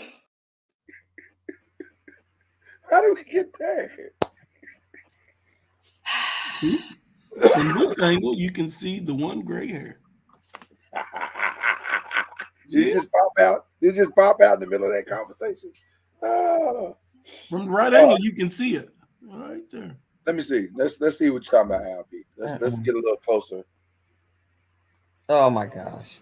See you can't see it. There is one. So, that's the only one. You never mixed the sweet and savory at all? Yeah, peanut butter and jelly. That's what I was going to say before you made the you never like no honey on vaginal ingestion comment. You never like no honey on your biscuit? No? I like butter and sugar on my biscuit. I mean, butter and molasses? Jelly on my.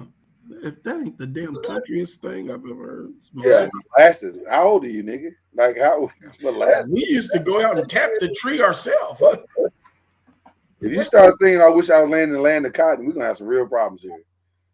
Yeah, I'm not much on a sweet and savory. As I was saying, the big crave with the Krispy Kreme burger. Muted. I wasn't impressed with that. You know, the hamburger with the donuts as the buns. Well, that's too sweet. That's too sweet. And I'm the same way with syrup and chicken. I don't even want what is that, hot honey on my chicken. Well, you don't dip the chicken in the syrup. At least I don't. I keep my chicken and my waffles, but yeah, but they pour it all over everything. What? No. Not the places I go. It's separate. Yeah, it's separate. I want them separate. I don't want the people at the table. I was in Atlanta the year Louisville won the championship. Yeah, they did all of it. I was there at Gladys Knights. Yeah, and the people I was with, they ordered chicken and waffles. I'm like, nah, I'm gonna pass. And they poured it over everything. I don't recall. I'm just saying that's called a gateway to diabetes. Do you like waffles? I love waffles. And you won't mix the two together? I love chicken, but I'm never gonna order chicken for breakfast. Wow. I love chicken and waffles, especially when they come as wings.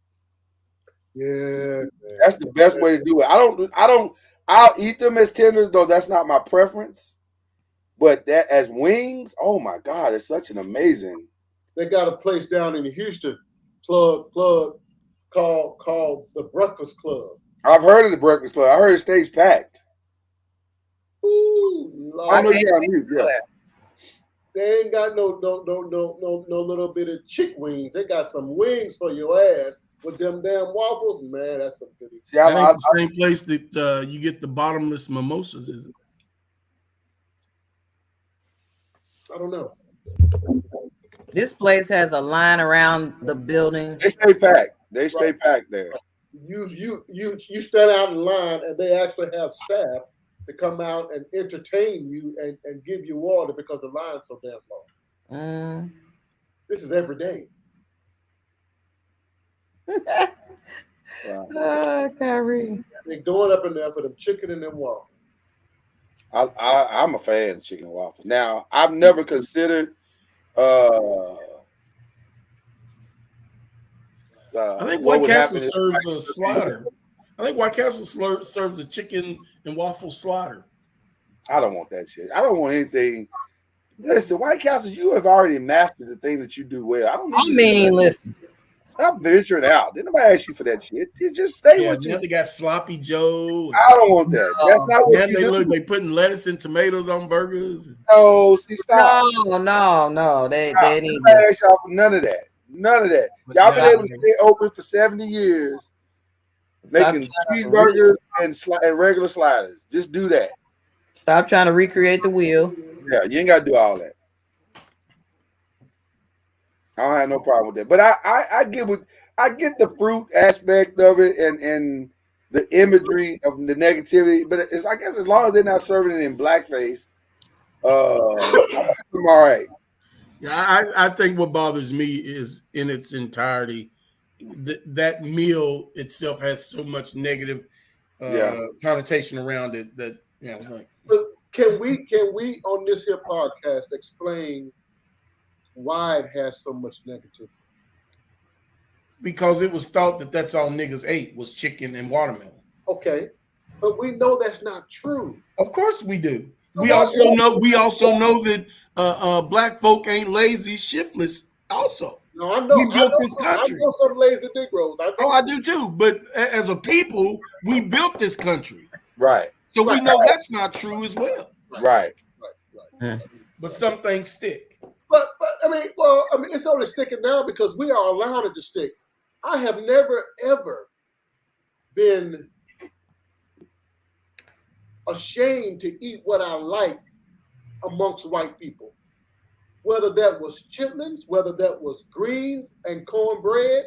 I said greens and cornbread. That means I mix my greens and my cornbread. I'm not ashamed to eat what I like amongst white people because they're going to make me feel bad about, come on. I've never altered I've never altered my order off of a menu because of the company in which I was around. I wouldn't dare. No, absolutely not. No. But there are some black people that will not order certain food around certain white people. They won't do it. I don't know why we go through the trouble. I'll eat a bowl of chitlins. I heard the passion. I heard the passion, Al. I heard. Give me some Franks and a bowl and a fork and a little cap full of vinegar. Al loves some chitlins. Now I don't know how the rest of y'all feel about it, but Al loves some chitlins. I will double up on that blood pressure medicine and go to town. I don't want none of that. I don't want any of that shit. I really don't. You have a weak stomach, right, Mr. Noise? Your stomach is. Well, I have a very strong stomach. I just don't want bullshit in my stomach. It's upset easily. I don't know why my stomach got to get upset easily just because I don't want some nonsense in my stomach.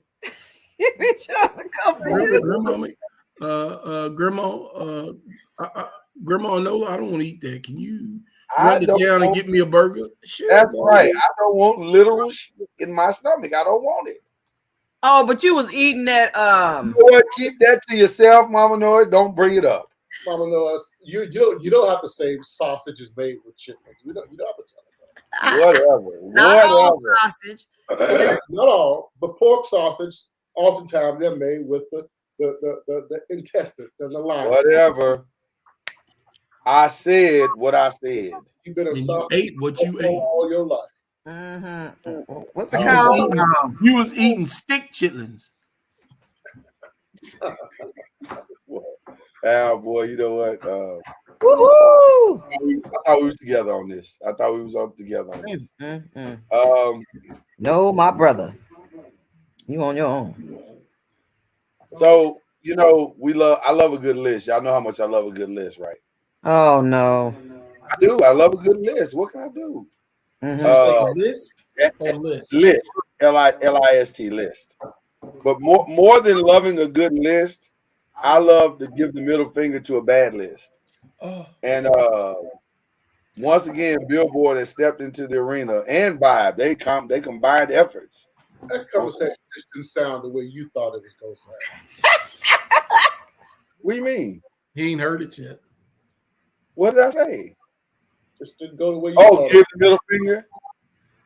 I hear it now. I hear it. Yeah, I blew that one. That's okay. Play us right now. You know. I don't like you were saying lick. Oh, you thought I said lick? And then you talk about the middle finger. Well, now listen. Me and Mama Noiz. Hey. Whoa. Oh, I'm sorry. I got distracted, Mama Noiz. You look so beautiful tonight. Mama Noiz like, let me get one more glass and then we can negotiate. Right. She looks good. Look at her Bruce Lee shirt. She looks good. Show him the Bruce Lee shirt, Mama Noiz. Show him what you got. I was thinking about giving you the chopstick tonight. Mama Noiz, why you got that Asian on your tartar? Well, I got the what? Asian. What about it? I'll give you a $5 bonus if you can tell me what movie that is. Fist of Fury. Does it say it on the shirt? You know what, Al? Mama Noiz knows her Bruce Lee. I'll give her credit for that. You like Bruce Lee? I love Bruce Lee. Loves Bruce Lee. All them Kung Fu theater movies when I was growing up on every Saturday on 4th Street. Mm-hmm. One year for her birthday, I got her what's the one movie, Mama Noiz, I got you? The DVD that you never opened? And you still have it unopened? No, you weren't supposed to open it. It was a collector's item. It is a 5 Deadly Venoms, and that's not Bruce Lee. Oh, well. You like the Chugga movies. What? God damn, that was racist. That was racist. How's that racist? 5 Deadly Venoms, that was another movie that was just a cult classic. Back when we used to have a Kung Fu theater in downtown Louisville. And listen, I don't understand why we were so taken with Japanese theater. I think because it was whooping ass. I think that's what it was. I don't think it was. I mean, I considered the Japanese the enemy back in the day. I didn't like them. That's because the ARMY has brainwashed you. That part. That's what happened. I'm talking about before the ARMY. Oh, okay. I came along, Kung Fu theater was gone. Gotcha. I'm talking about when I was a kid. I never considered, there wasn't no Asians in Mississippi. We didn't like them people. Well, y'all didn't like anybody outside of Mississippi, did you? Mississippi them didn't even like black people. Y'all probably didn't get y'all first white person till 2013.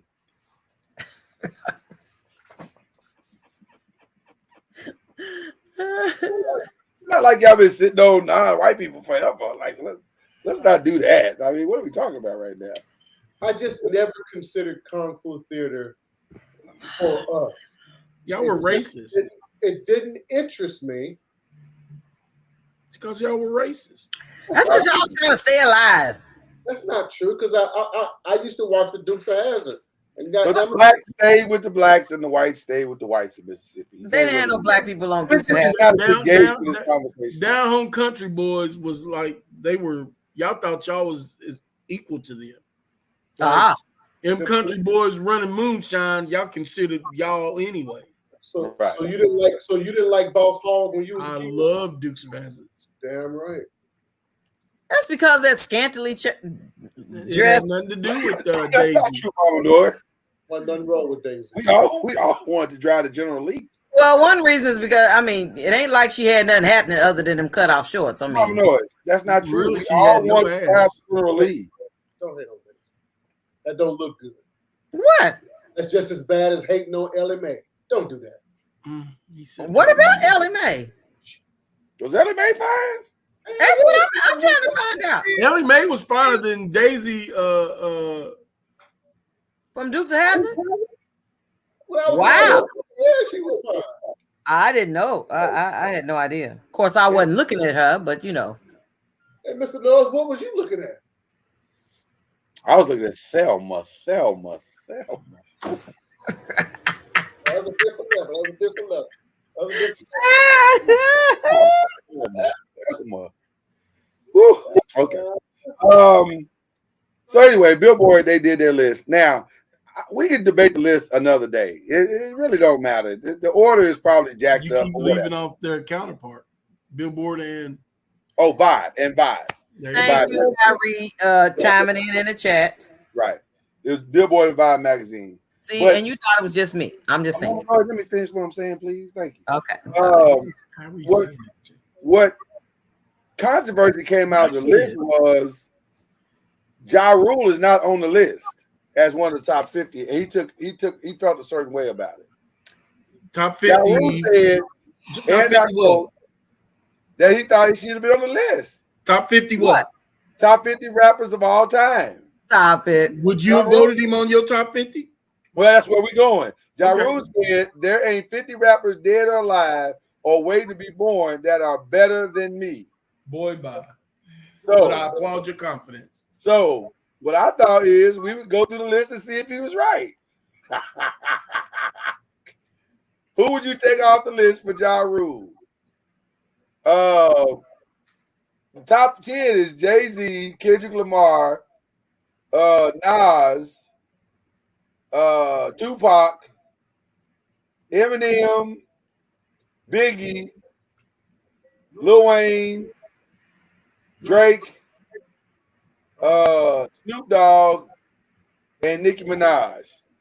So since he ain't cracking that shit, the next 10 is Kanye, Andre 3000, Rakim, LL Cool J, J. Cole, Scarface, 56, Ice Cube, Missy Elliott, and Big Daddy Kane. Next. Okay, move right along. DMA, Ghostface Killer, Curtis Blow, KRS One, Method Man, Big Pun, Q-Tip, Black Thought, Pusha T, and Lauryn Hill. Lauryn Hill, rapper? Yeah, she's got enough. She got more bars than Ja Rule. I'm just saying, in my opinion. But okay. Okay. So then we go Little Kim. So right now we're in 40s, right? We're 30 to 40. 31. We're at 31. Lil Kim, T.I., Busta Rhymes. And again, we'll debate the list on another day. Chuck D. Now, here's where he might have a case. Because Future made the list. I don't know. No, that's in comparison to Ja Rule? Absolutely. I don't know Future's music like that, so I'm gonna start. I don't know his music either, but it's got to be better than the stuff that I would think so. Most Def, Common, Gucci Mane, Ludacris, Dr. Dre. So now we are at 40. Okay. E40, Redman, Bun B, Queen Latifah, Ice-T, Jadakiss, MC Light, Melly Mel, and the 50th is, or 49 is Rev Run, and the 50th is Rick Ross. Now, I can say unequivocally, other than Future, I don't see a place for you on this list, Ja Rule. And I can think of about 20 more that could probably squeeze in the top 50. I can think of some that should be on the list. That, again, that's a different debate, but I can think of some that should be on the list. So while Ja Rule feels away, and I'm sure his fans feel away, we're not talking about hits. We're not talking about music. You have good, decent music. But as a rapper, no. No, sorry. I don't see it. He just does good hooks. Right. I think a lot of it's wrong, Ron. I really do. I think a lot of the list is inappropriately numbered for sure. But again, different debate for a different day. But I don't see a place where Ja Rule should be cracking the top 50. Let's calm down, brother. Like, you got hits. I'll give you that. But top 50? It's a stretch. Now, I'm thinking of some names that got left off, like Fat Joe. Well, they call themselves putting Big Pun in there. Remy Ma.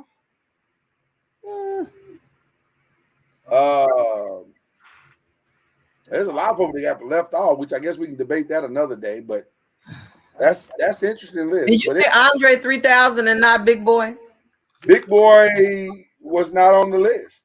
I don't think I said Big Boy's name. That's what I'm saying. It looked like they took like one member of a group.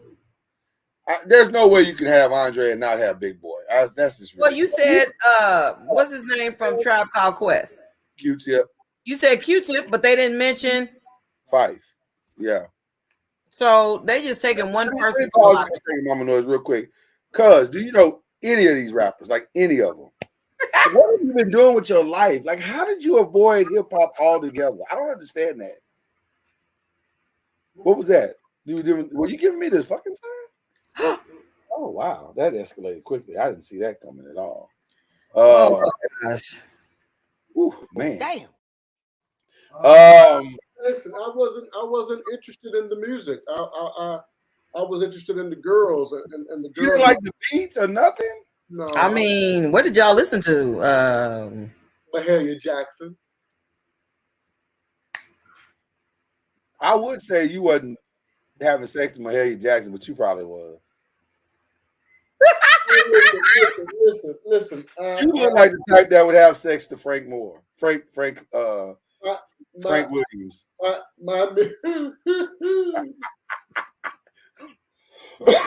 Like you, like giving a whole new meaning to Near the Cross. My music has always been gospel, but I also love R&B and but it's old school R&B. I mean, I don't. We love old school R&B. So it's so for you, it's either Lenny Williams or James Cleveland. One or the other is getting to play in your ride. I like Al Green. I like the blues. I like Bobby Rush and Bobby Blue Bland and I like all that old type of music. I like the belly rubber music. So you like to have sex and stories. That's basically what you said. Like you want your music to have a story. Oh my god! So it's like a welcome distraction. Like you having sex and then there's a story in the background. So yeah. When rap became popular, and that was in the mid to late 80s, right? 74 to. Well, that was the old school. I'm talking about this new stuff. The mid to late 70s, early 80s. Yeah. I mean, Too Short. Them. That was late 80s. That was late 80s. Yeah. I mean, at that time, I didn't listen to any ever rap. You was all about the Lord. It was all about gospel. Yeah. When you got the girl butt naked, you was like, baby, let me introduce you to this Mississippi Mass Choir. When the guys be in the barracks, they be blasting all that old bullshit. I never, ever. I just don't feel like I could have bent the girl over to Georgia Mass. That feels weird to me. Hold on. Help is on the Nope. way. Nope. That's not, that doesn't feel right to me. That doesn't Nope. feel. But you want to listen to the right song, because after I finish, I would sing songs like "Thank You, Lord, for all you've done for me." You was giving credit to the Lord. You was no. tell the Lord thank you. Nope. I need the noisemakers to put in the chat whether you're watching this live or on the rewatch. Could you make love to gospel music? Now Jay was have sex to gospel music. I need y'all to put that in the chat for me, please. Jay is I'm gonna never spend time. No, but he said he would finish off with gospel though. Round and around I go, strung out over you. Right. I agree with Danny Bell. Music right there. See? That's good music. Ja Rule should be with Nick Cannon and Iggy Azalea. I agree 100%. Right, that are not on the list. That's his lane. Y'all put in the chat if y'all feel like y'all could make love to Fred Hammond or John P. Key or negative or Donald Lawrence. No. If it takes all day, all night, I'll wait on the Lord. All honesty, I've never really made love to music. See, I don't get that. What are you setting the mood with, nigga? What are you setting? You setting the mood with the windshield wipers? All I had to do was undress.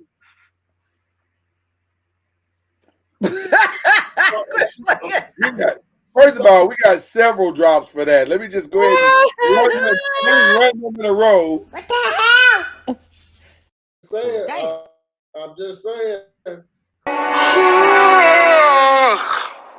Are you done? Are you done? Of course, for Azaria. Let me out. I never needed. Nope. Danny Bell. Oh, pass me. Which version? The slow version or the fast version? That's a weird choice, Danny Bell. Have you ever got caught up on a Sunday and was like, you forgot to get up and turn the radio to a different station, and next thing you know, you hear some guts, but the gospel's playing. Like, I'm just trying to understand how you end up having sex to gospel music. That's weird to me. I've never had sex to gospel music. I don't need music. I don't understand that either. I don't need no music. I can keep a beat. What does that have to do? What the hell are you talking about? Music is not for you to keep your beat. Not to keep the beat. No, this beats and be fucking it up. Ain't nobody having sex on the 2 and 4. What's wrong with you? Y'all supposed to be on the ones and the twos, y'all be on the threes and the fours. Oh my God! I said, take me to the king of work. I don't see how. Nope. The only way take me to the king of work is if she was rejecting you. Truth is, I'm tired. Nope.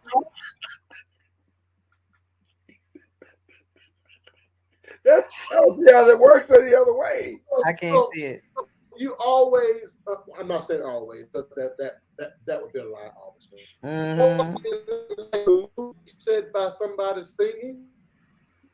Well, listen, Mama Noise and I are very romantic people, and we like to set the mood. We don't mind setting the mood. A little Al Green, a little Isley Brothers, a little Jodeci. You know what's funny is that I went to a conference one time, and the bishop was preaching or whatever. He said, "Let me be clear. When I'm away from this place, and I'm alone with First Lady, what's her name? You know, his wife." He said, "I do not listen to no gospel music." Is not a choice when I'm having sex. That is not. He's like, "I don't listen to gospel." Someone asked the question. No, nigga. Throw your ass down. This. You are wildly out of turn. Oh my gosh! I was like, he was the first person to ever admit that. Whenever I had listened to a sermon, I never heard a pastor admit that.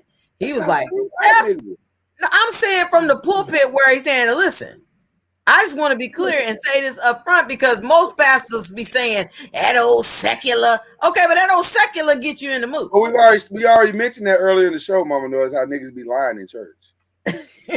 You never had a piece so good it make you want to stomp, make you clap your hands. Nope. Make you want. Lately, I've been going through something. No, it doesn't. Well, that was too much. That was too much. It doesn't work. See, talk about that was too much. And we not think about it. Nope. I guess it's because when I was brought up. I mean, I guess I didn't trust the cassette player to play. I didn't trust the cassette player. I almost choked just then. You know what? Now I'm having second thoughts about coming back. I thought I came back to the right segment. No, Kyrie lies. There is no Marvin Sapp song to make you be in the mood. Y'all know them. Y'all know them cassette players will mess up and get all screwed up in there. You got to accept it. Sometimes you had to cut them out because they was all jacked up in the damn cassette player. Was your stuff that raggedy? That was the problem with cassette players. Now, don't act like that. Hey, y'all never taped a cassette tape back? Absolutely, but I ain't never had one break for me in the middle. No, mine ran for 120 minutes. Yeah, it didn't break in the middle. Now I've had them break in the middle, and I've had to tape it back together, and then when it plays, it skips that part of the song. Okay, but did you stop to tape it back together? Yeah, you have to. You have to peel it out. No. I'm saying, did you stop to tape it back together? Oh no, we're not. I'm not talking about in the act of. That's what I was talking about. I'm saying no. I never had one pop on me in the middle of that. No. I've never had that happen. Right. So I'm safe. I don't understand what kind of cheap ass tapes you buy. I mean, I used to invest in the tapes. When you invest, you got to invest some money in them. You can't get that old quality tapes. Cause you can't buy two them. songs I was done anyway. I ain't give the time down. Take time to. 2 songs. I don't understand, but anyway, and then we got a little bit older, and then CDs back in the day, you had to take real good care of them CDs. They get scratched up on. You did. And that didn't work. So I just never relied on. It's so much better now because you can just put a playlist together on Spotify. Now it's totally different. I don't disagree. Yeah, it's better. I don't disagree with that. But I still have absolutely no music in my room. I can't imagine silence. Wow, that's wow. Like I understand that one where y'all didn't like you just snuck up on each other in the middle of the night. That's different. You ain't gonna get up and put no music on just to, Bruh, he's from the ARMY. He's got cadence locked in his head. Oh, so he's got built-in rhythm. Is that what it is? Shit all that. To the left, to the left, right. Look down, to the left, down, and on it in. Yeah, I got it now. I didn't see it now. To be clear, it's not that we never listened to music, but we never listened to music while making love, and that was the I don't understand that. In my mind, I can't conceptualize. In my mind, what if I'm ready to speed up and he's still fucking around back there, slow dragging? Why are you having sex to the rhythm of the song? Why do you care what this nigga's doing? Hold on, this nigga is here for entertainment purposes only. That shit ain't got nothing to do with you. My dick is enough entertainment for her. Oh, you don't need that entertainment. What? Had we ended 2016, we would have missed that whole. Damn.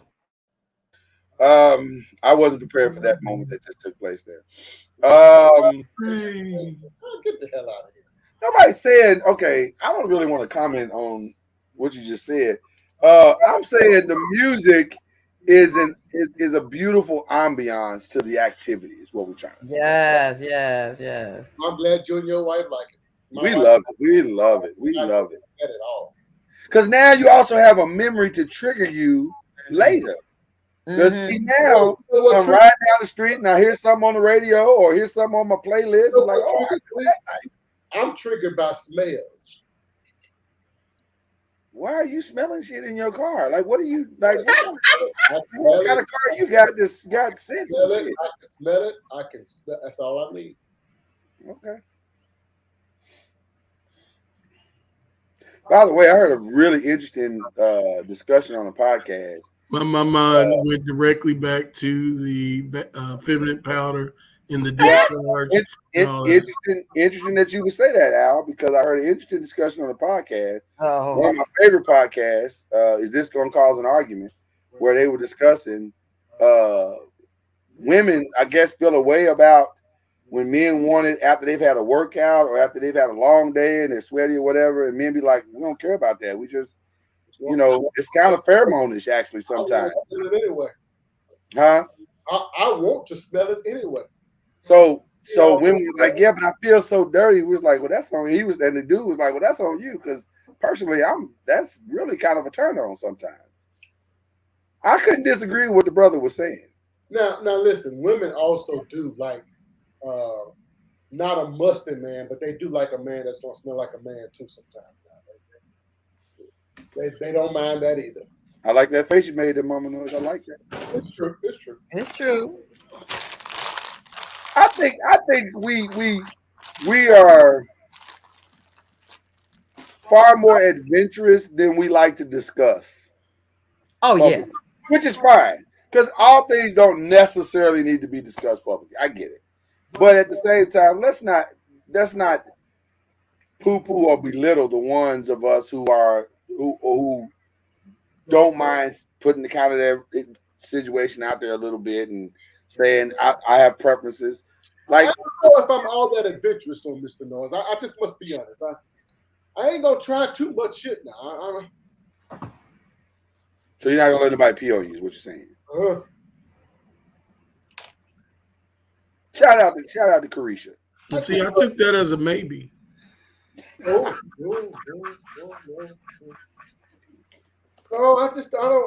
don't need that much sex.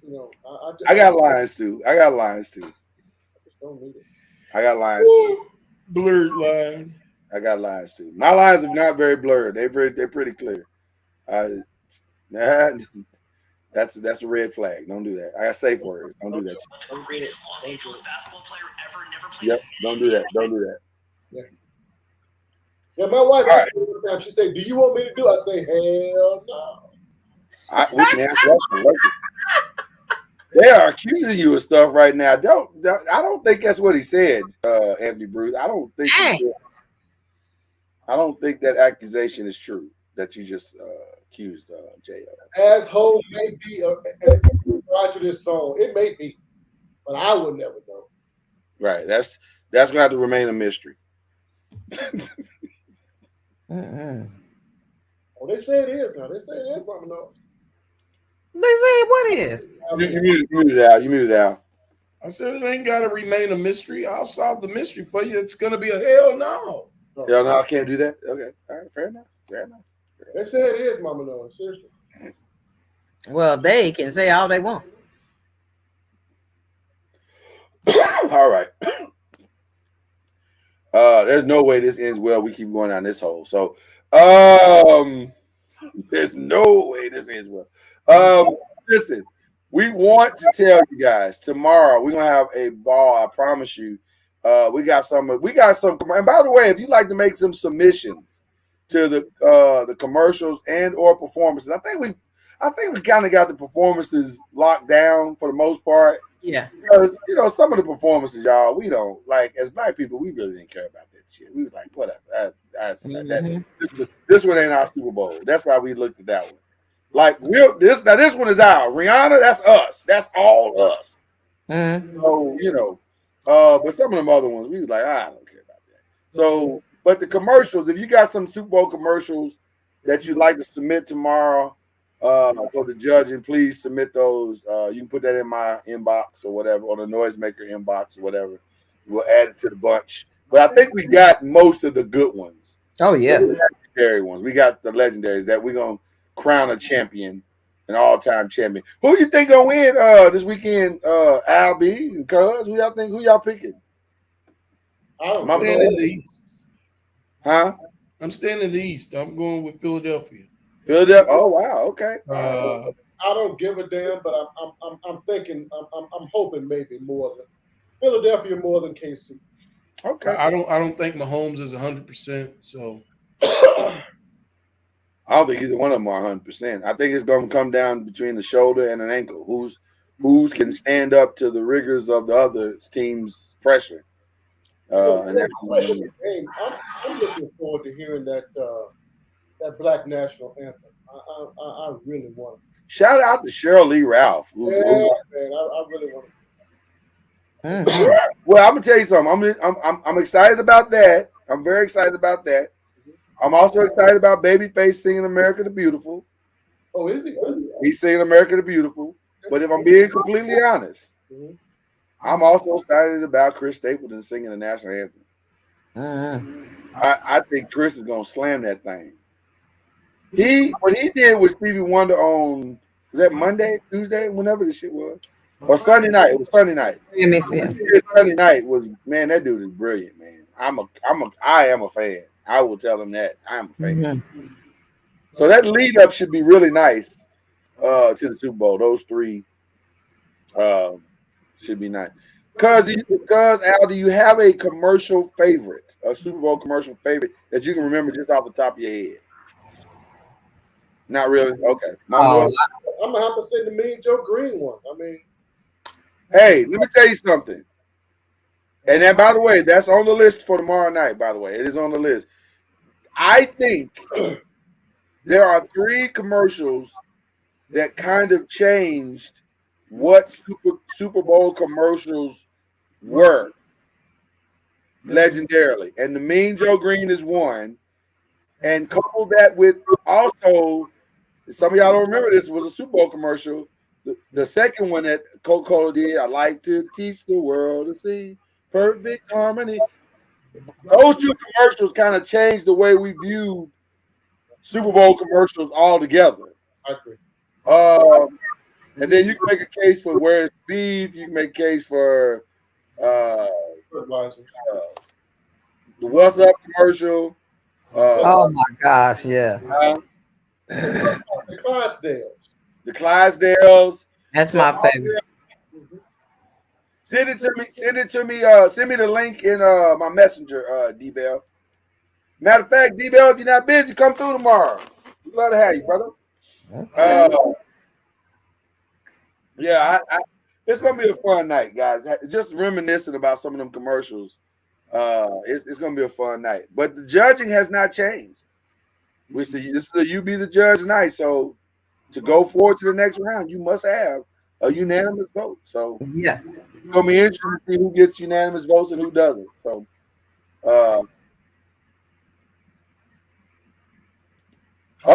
Andy Bruce said, "Babyface sings America the Beautiful. There might be Super Bowl babies in 9 months." You can almost guarantee that. CJ, that's why we have music. Yeah, Luther Vandross says birthed more children maybe than anybody, even though he wasn't really into that. Nope. Listen, Mama Noise, I love all of that music. Luther, Babyface, I love all that music. But they don't need to be in my bedroom while I'm slamming them guts. Can I ask a question? By the way, I'm just gonna move past that. Who do you think the all-time baby making this music artist or group is? Like, who do you think has, if we were to really do the research, somebody was to really dive into the research, I may make a documentary out of this because this feels like a good documentary. Who has created more children in the last 50 years with their music?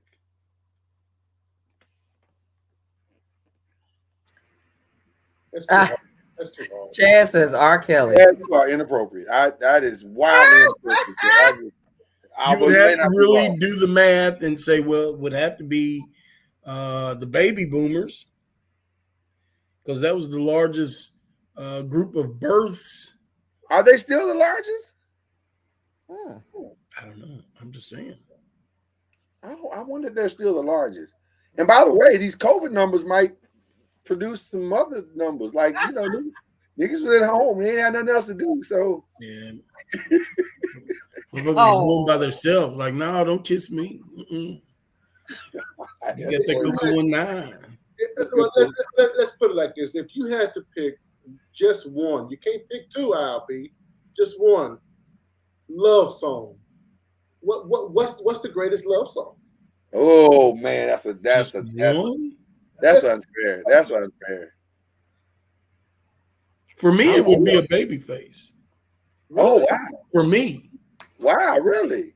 Any particular one? There's several. Whip Appeal, As Soon as I Get Home. There's several. Wow. He has good music. I don't disagree. I just wouldn't. Okay. So for you, that was my era. That was that's when you started fucking. You gotta stop doing that while I'm drinking. You got to stop doing it. I'm gonna mess up my whole thing. Right around in there. Okay. 90s. All right. So for you, it's Babyface. Mama Noise, who is it for you? Isley Brothers. Is there a particular song? Voyage to Atlantis. Voyage to Atlantis is the one that gets you moist. That's the one that. No, I didn't say that. Might as well. I mean, Bartholomew. I simply said. I'm speaking from experience. I'm speaking from experience. I'm not. You know what? Now you're telling the business. I'm just saying. But it's our business together. You ain't got to say it. Okay, I won't say it then. You asked me the song on. Don't You give me no gun. about the temperature. Don't give me no gun in. You know what I'm gonna do. You know what? Cuz, what you doing? What's the song for you? And y'all put in the chat. What's the song that's your go-to? I mean, I don't have a go-to for sex. I'm just saying a love song. For me, it would have to be James Stephen. Something James Stephen. It would have to be Diana Ross and Lionel Richie. Endless Love? Heck it up. That's a beautiful love song. Can I be honest? I don't think I've ever heard a human being say Endless Love is my go-to sex song. He didn't say sex song. Or romantic song. Like I've never heard anybody say. I think it's a great love song. That's exactly what I said, Albie. Do you hold hands? Albie, I appreciate you because you fucking. I mean, you listen. You listen. Do you what they want to put out? But do you hold hands with your boo on Endless Love? My wife and I stopped holding hands so many years ago. Oh my gosh! I just grab ass now. So you just grab her ass. You just grab it, just a handful of ass. Just okay. I don't want that in my mental world. I don't know what you know what. Mine is all day. There's so many. There's so many. I love obviously I love the Isley Brothers just because of what it represents for my life. But my go-to, like for real is Al Green's Simply Beautiful. I love that. I just think that song is perfect. Yeah. I just think it's perfect. And that Mahogany. Oh, that's right. You said Mahogany. Eric B. Yeah, but that's me. That's if I'm in my hip hop bag. I'm not trying to use that to romance you, boo. I also like that. I also like the Secret Garden song. Secret Garden. Yeah. With I thought you was gonna hit us with the Kenny Rogers and nope, Dolly Parton. I was in the street. Oh, Lord. That is what we are.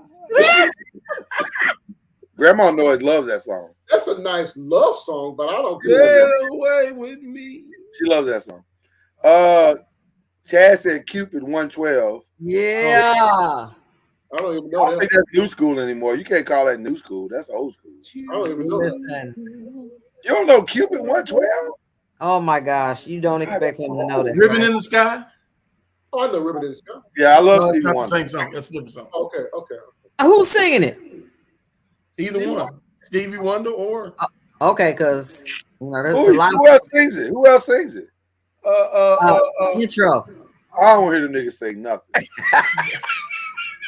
I like that one too. I like that one too. No, they too suspect. They Yeah. got they might not be singing about the same ribbons I'm talking about. They on some other shit. Oh wow.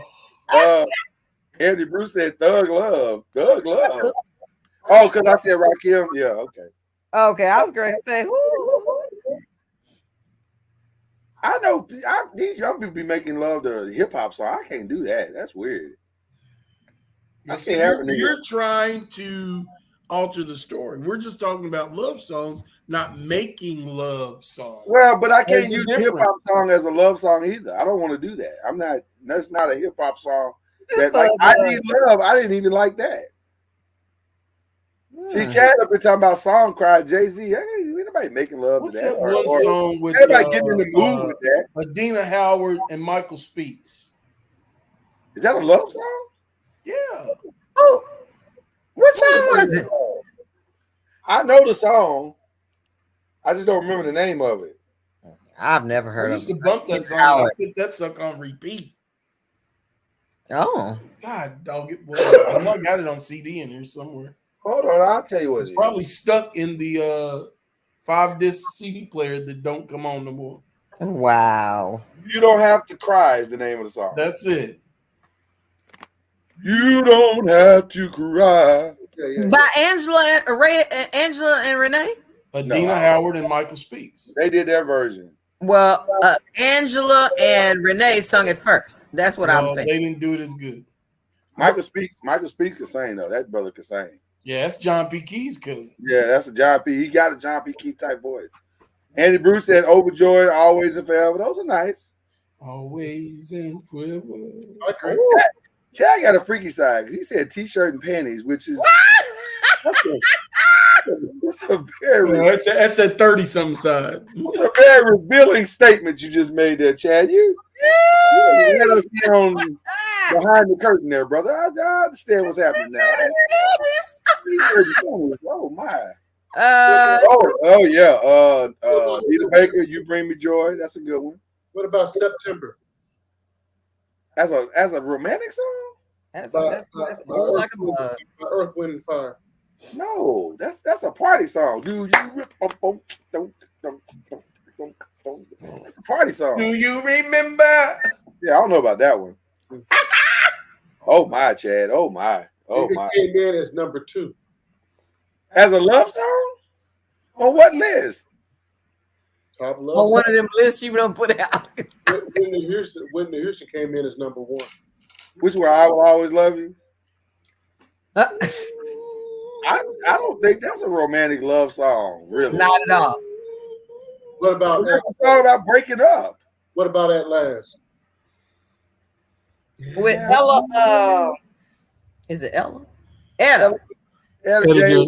Yeah, it ain't a go-to, but yeah. Now, do y'all listen to jazz to get you there? They don't listen to music, bro.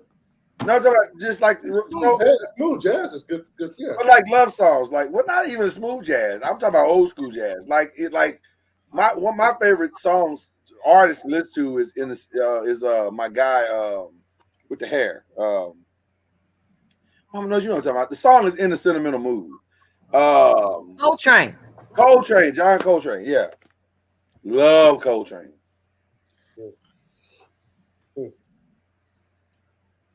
Yeah, I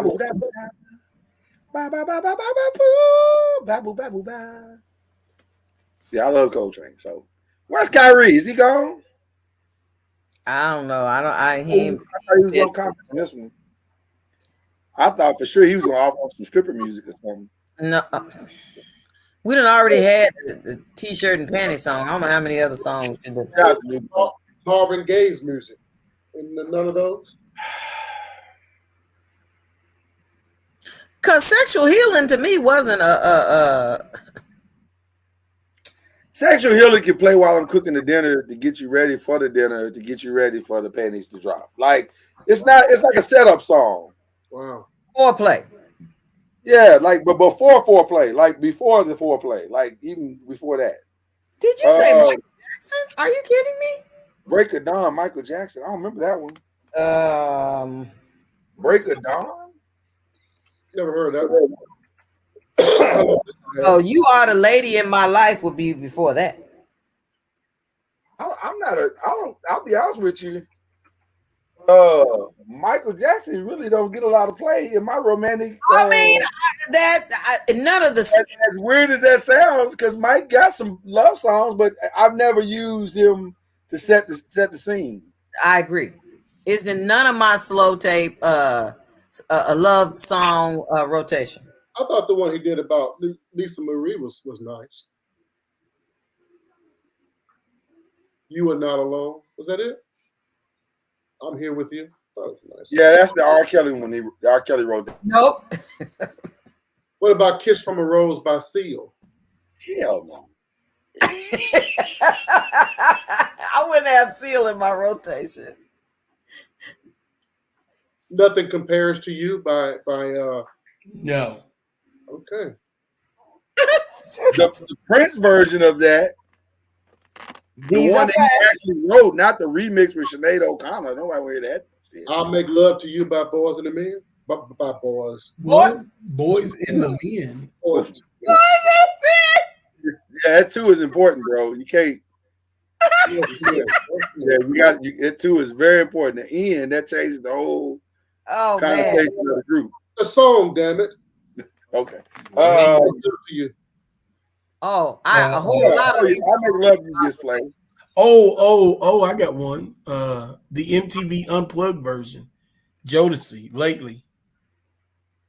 As weird as it sounds, yeah. The strangest feeling. I love to hear them And sing. to be honest with you, Al, it shouldn't, because again, we're talking about a song about some questionable shit going on in a relationship. But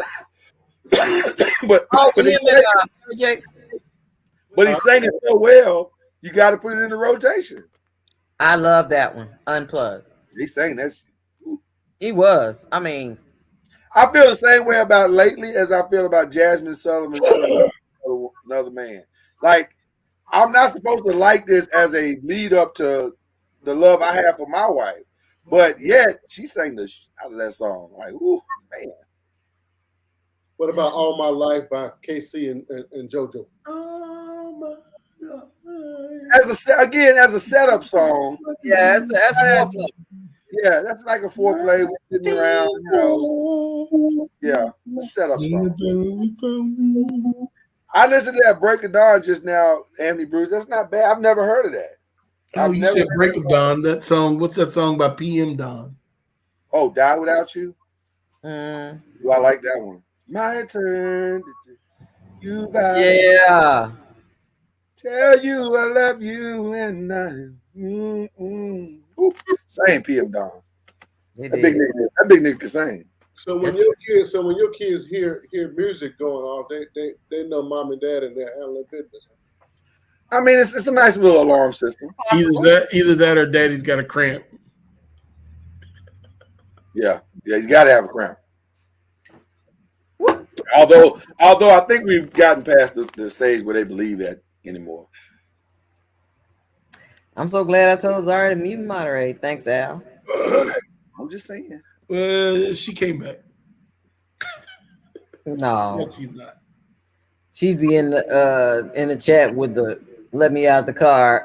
Right. Question mark? Question mark? Question mark? There's a lot of Jodeci songs. There's a lot of Boys and Men. There's a lot of 112. There's a lot of Al Green, Isley Brothers. There's some Babyface. Mm-hmm. Charlie Wilson. What about that Rick James song with that white girl? Let me be very clear. I want to be very clear. I can't play domestic violence music before I have sex. I can't do that. Fire and Desire. Well, you can because you're beating that thing up, right? No, but I'm beating that thing up. I'm not beating her up. I can't. Because Noiz say you rearranging organs and shit. Right. But I can't beat her up, and I don't want mixed messages in my head. I don't. I'm here for it. Love Ballad, LTD. LTD. What's Love Ballad? I don't know that one either. Love's Train by Confunction. Yeah. Love Train. Oh, Warm nights. That yeah. I got. I had to think that one through. Yeah. Cuz I'm surprised you didn't hit us up with nothing like, the spinners and the shot lights and For the Spears family, that's just a warm up. Well, you got What a Difference. Is that what the title of that song was? Love Ballad. I never knew that was the title of that song. Yeah. Hey. You know what? I'll be honest with you. I'm not sure I ever knew the title of that song. I know the song. I just never knew the title of it. Right. I'll admit to that. I knew LTD had love songs. I just couldn't, Yeah. I just never knew that was the title of the song. That's you educated me tonight, Andy Bruce. So let's stay together. It's not on anybody's list. As a setup song, not as the we there. What's up, Unc? Good to see you, bro. I gotta call you, man. I owe you a phone call, brother. Let me know if I can hit you up after the show. Unc, you talking about if only you knew? No, he said he knew that Love Ballad. He knew that song. He knew that one. Oh, he knew Love Ballad. Okay. Yeah, he knew Love Ballad. I never knew that was that song. I know the song very well, but I just don't know the name of the song. Those are good ones. Mm-hmm. I'm trying to think of some other ones. I'm trying to think of some other ones. I can't think of no other ones. Oh man, we could go on all night and all day the next day with some suggestions. Oh, Distant Love. Now that is the one Marvin Gaye. Yeah, I had that in my rotation. Yeah, that can go. That can play in the moment. That's You should wait for me. Yeah, that can play. You guys do know that y'all telling all y'all business, right? Yeah, all right. Okay, all right. Yeah, all right. All right. Just letting you know. Are we telling it or are we encouraging people to make it 24 years? That's what we called it at Uncorked Wine, encouragement. Yeah. I'm not sure that's the same thing, but okay, Mama Noy, I'm with you.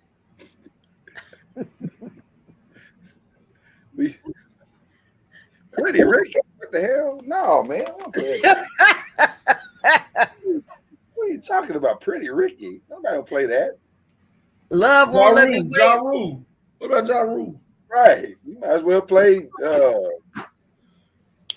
What is Love Won't Let Me Wait? Who is that? Anthony Bruce. Love won't let me. I know Luther. Now, if there's anybody. Did nobody say Freddie Jackson? Who? Did nobody say Freddie Jackson? See, my struggle with Freddie is that I didn't believe what he was singing about. Nope. I didn't feel like we was playing on the same team. No. Yeah, didn't I blow your mind this time? That could definitely get some play in the Yeah. That's cuz. Now that's cuz all day long. Didn't I blow your mind this time? Cuz you know you like that. Oh, I have no problem with the song, but you already know, where I am. I just don't understand how y'all just in there with Twinkle Twinkle Little Star with the light on 30 and that's it. 30 years. I dance to the beat of my own. I mean, do you have a fan on or something? Dance to the beat of my own drum. I don't need no artificial. Oh, he said originally that was by Major Harris. Okay. Love won't let me wait. Okay. Educators on. Mm-hmm. Billy Ocean. Anthony Bruce, you talking about that suddenly? Billy Ocean? I remember Billy Ocean. I did that song at a talent show in 4th grade. Did you really? And you won too, didn't you? The little white girl tap dancing one. Oh no. It's always racism. It's always racism. Boy. Let us be great. You didn't play no DeBarge? Ooh, yeah. If I'm going to the barge, I'm either doing Secret Garden or Love Me in a Special Way. I love me in a special way. Oh, I love that song. They didn't sing too high for you. I mean, that was okay for you, Mr. Noah? No, it was cool. It was something about L. L helped you drop the panties, so it was all good. Listen, if the results work out in my favor, then it's all right. That was one of them songs you did not want to be standing around and not be on the dance floor with a slow on a slow song. Switch clothes burning with your little fast tail. Yeah. Although clothes burning got old real fast. They got old real fast. Like this, whose idea was this? Like this is whose idea was it? It was Or, the idea that some as of they y'all would say in Mississippi, because dry humping. Look, he's like, oh, okay. You weren't familiar with clothes burning? You weren't familiar with the term? No. Wow. Man, you really are country.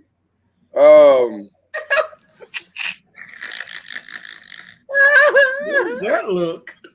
And oh my gosh. And you are where right now? Oh, won't.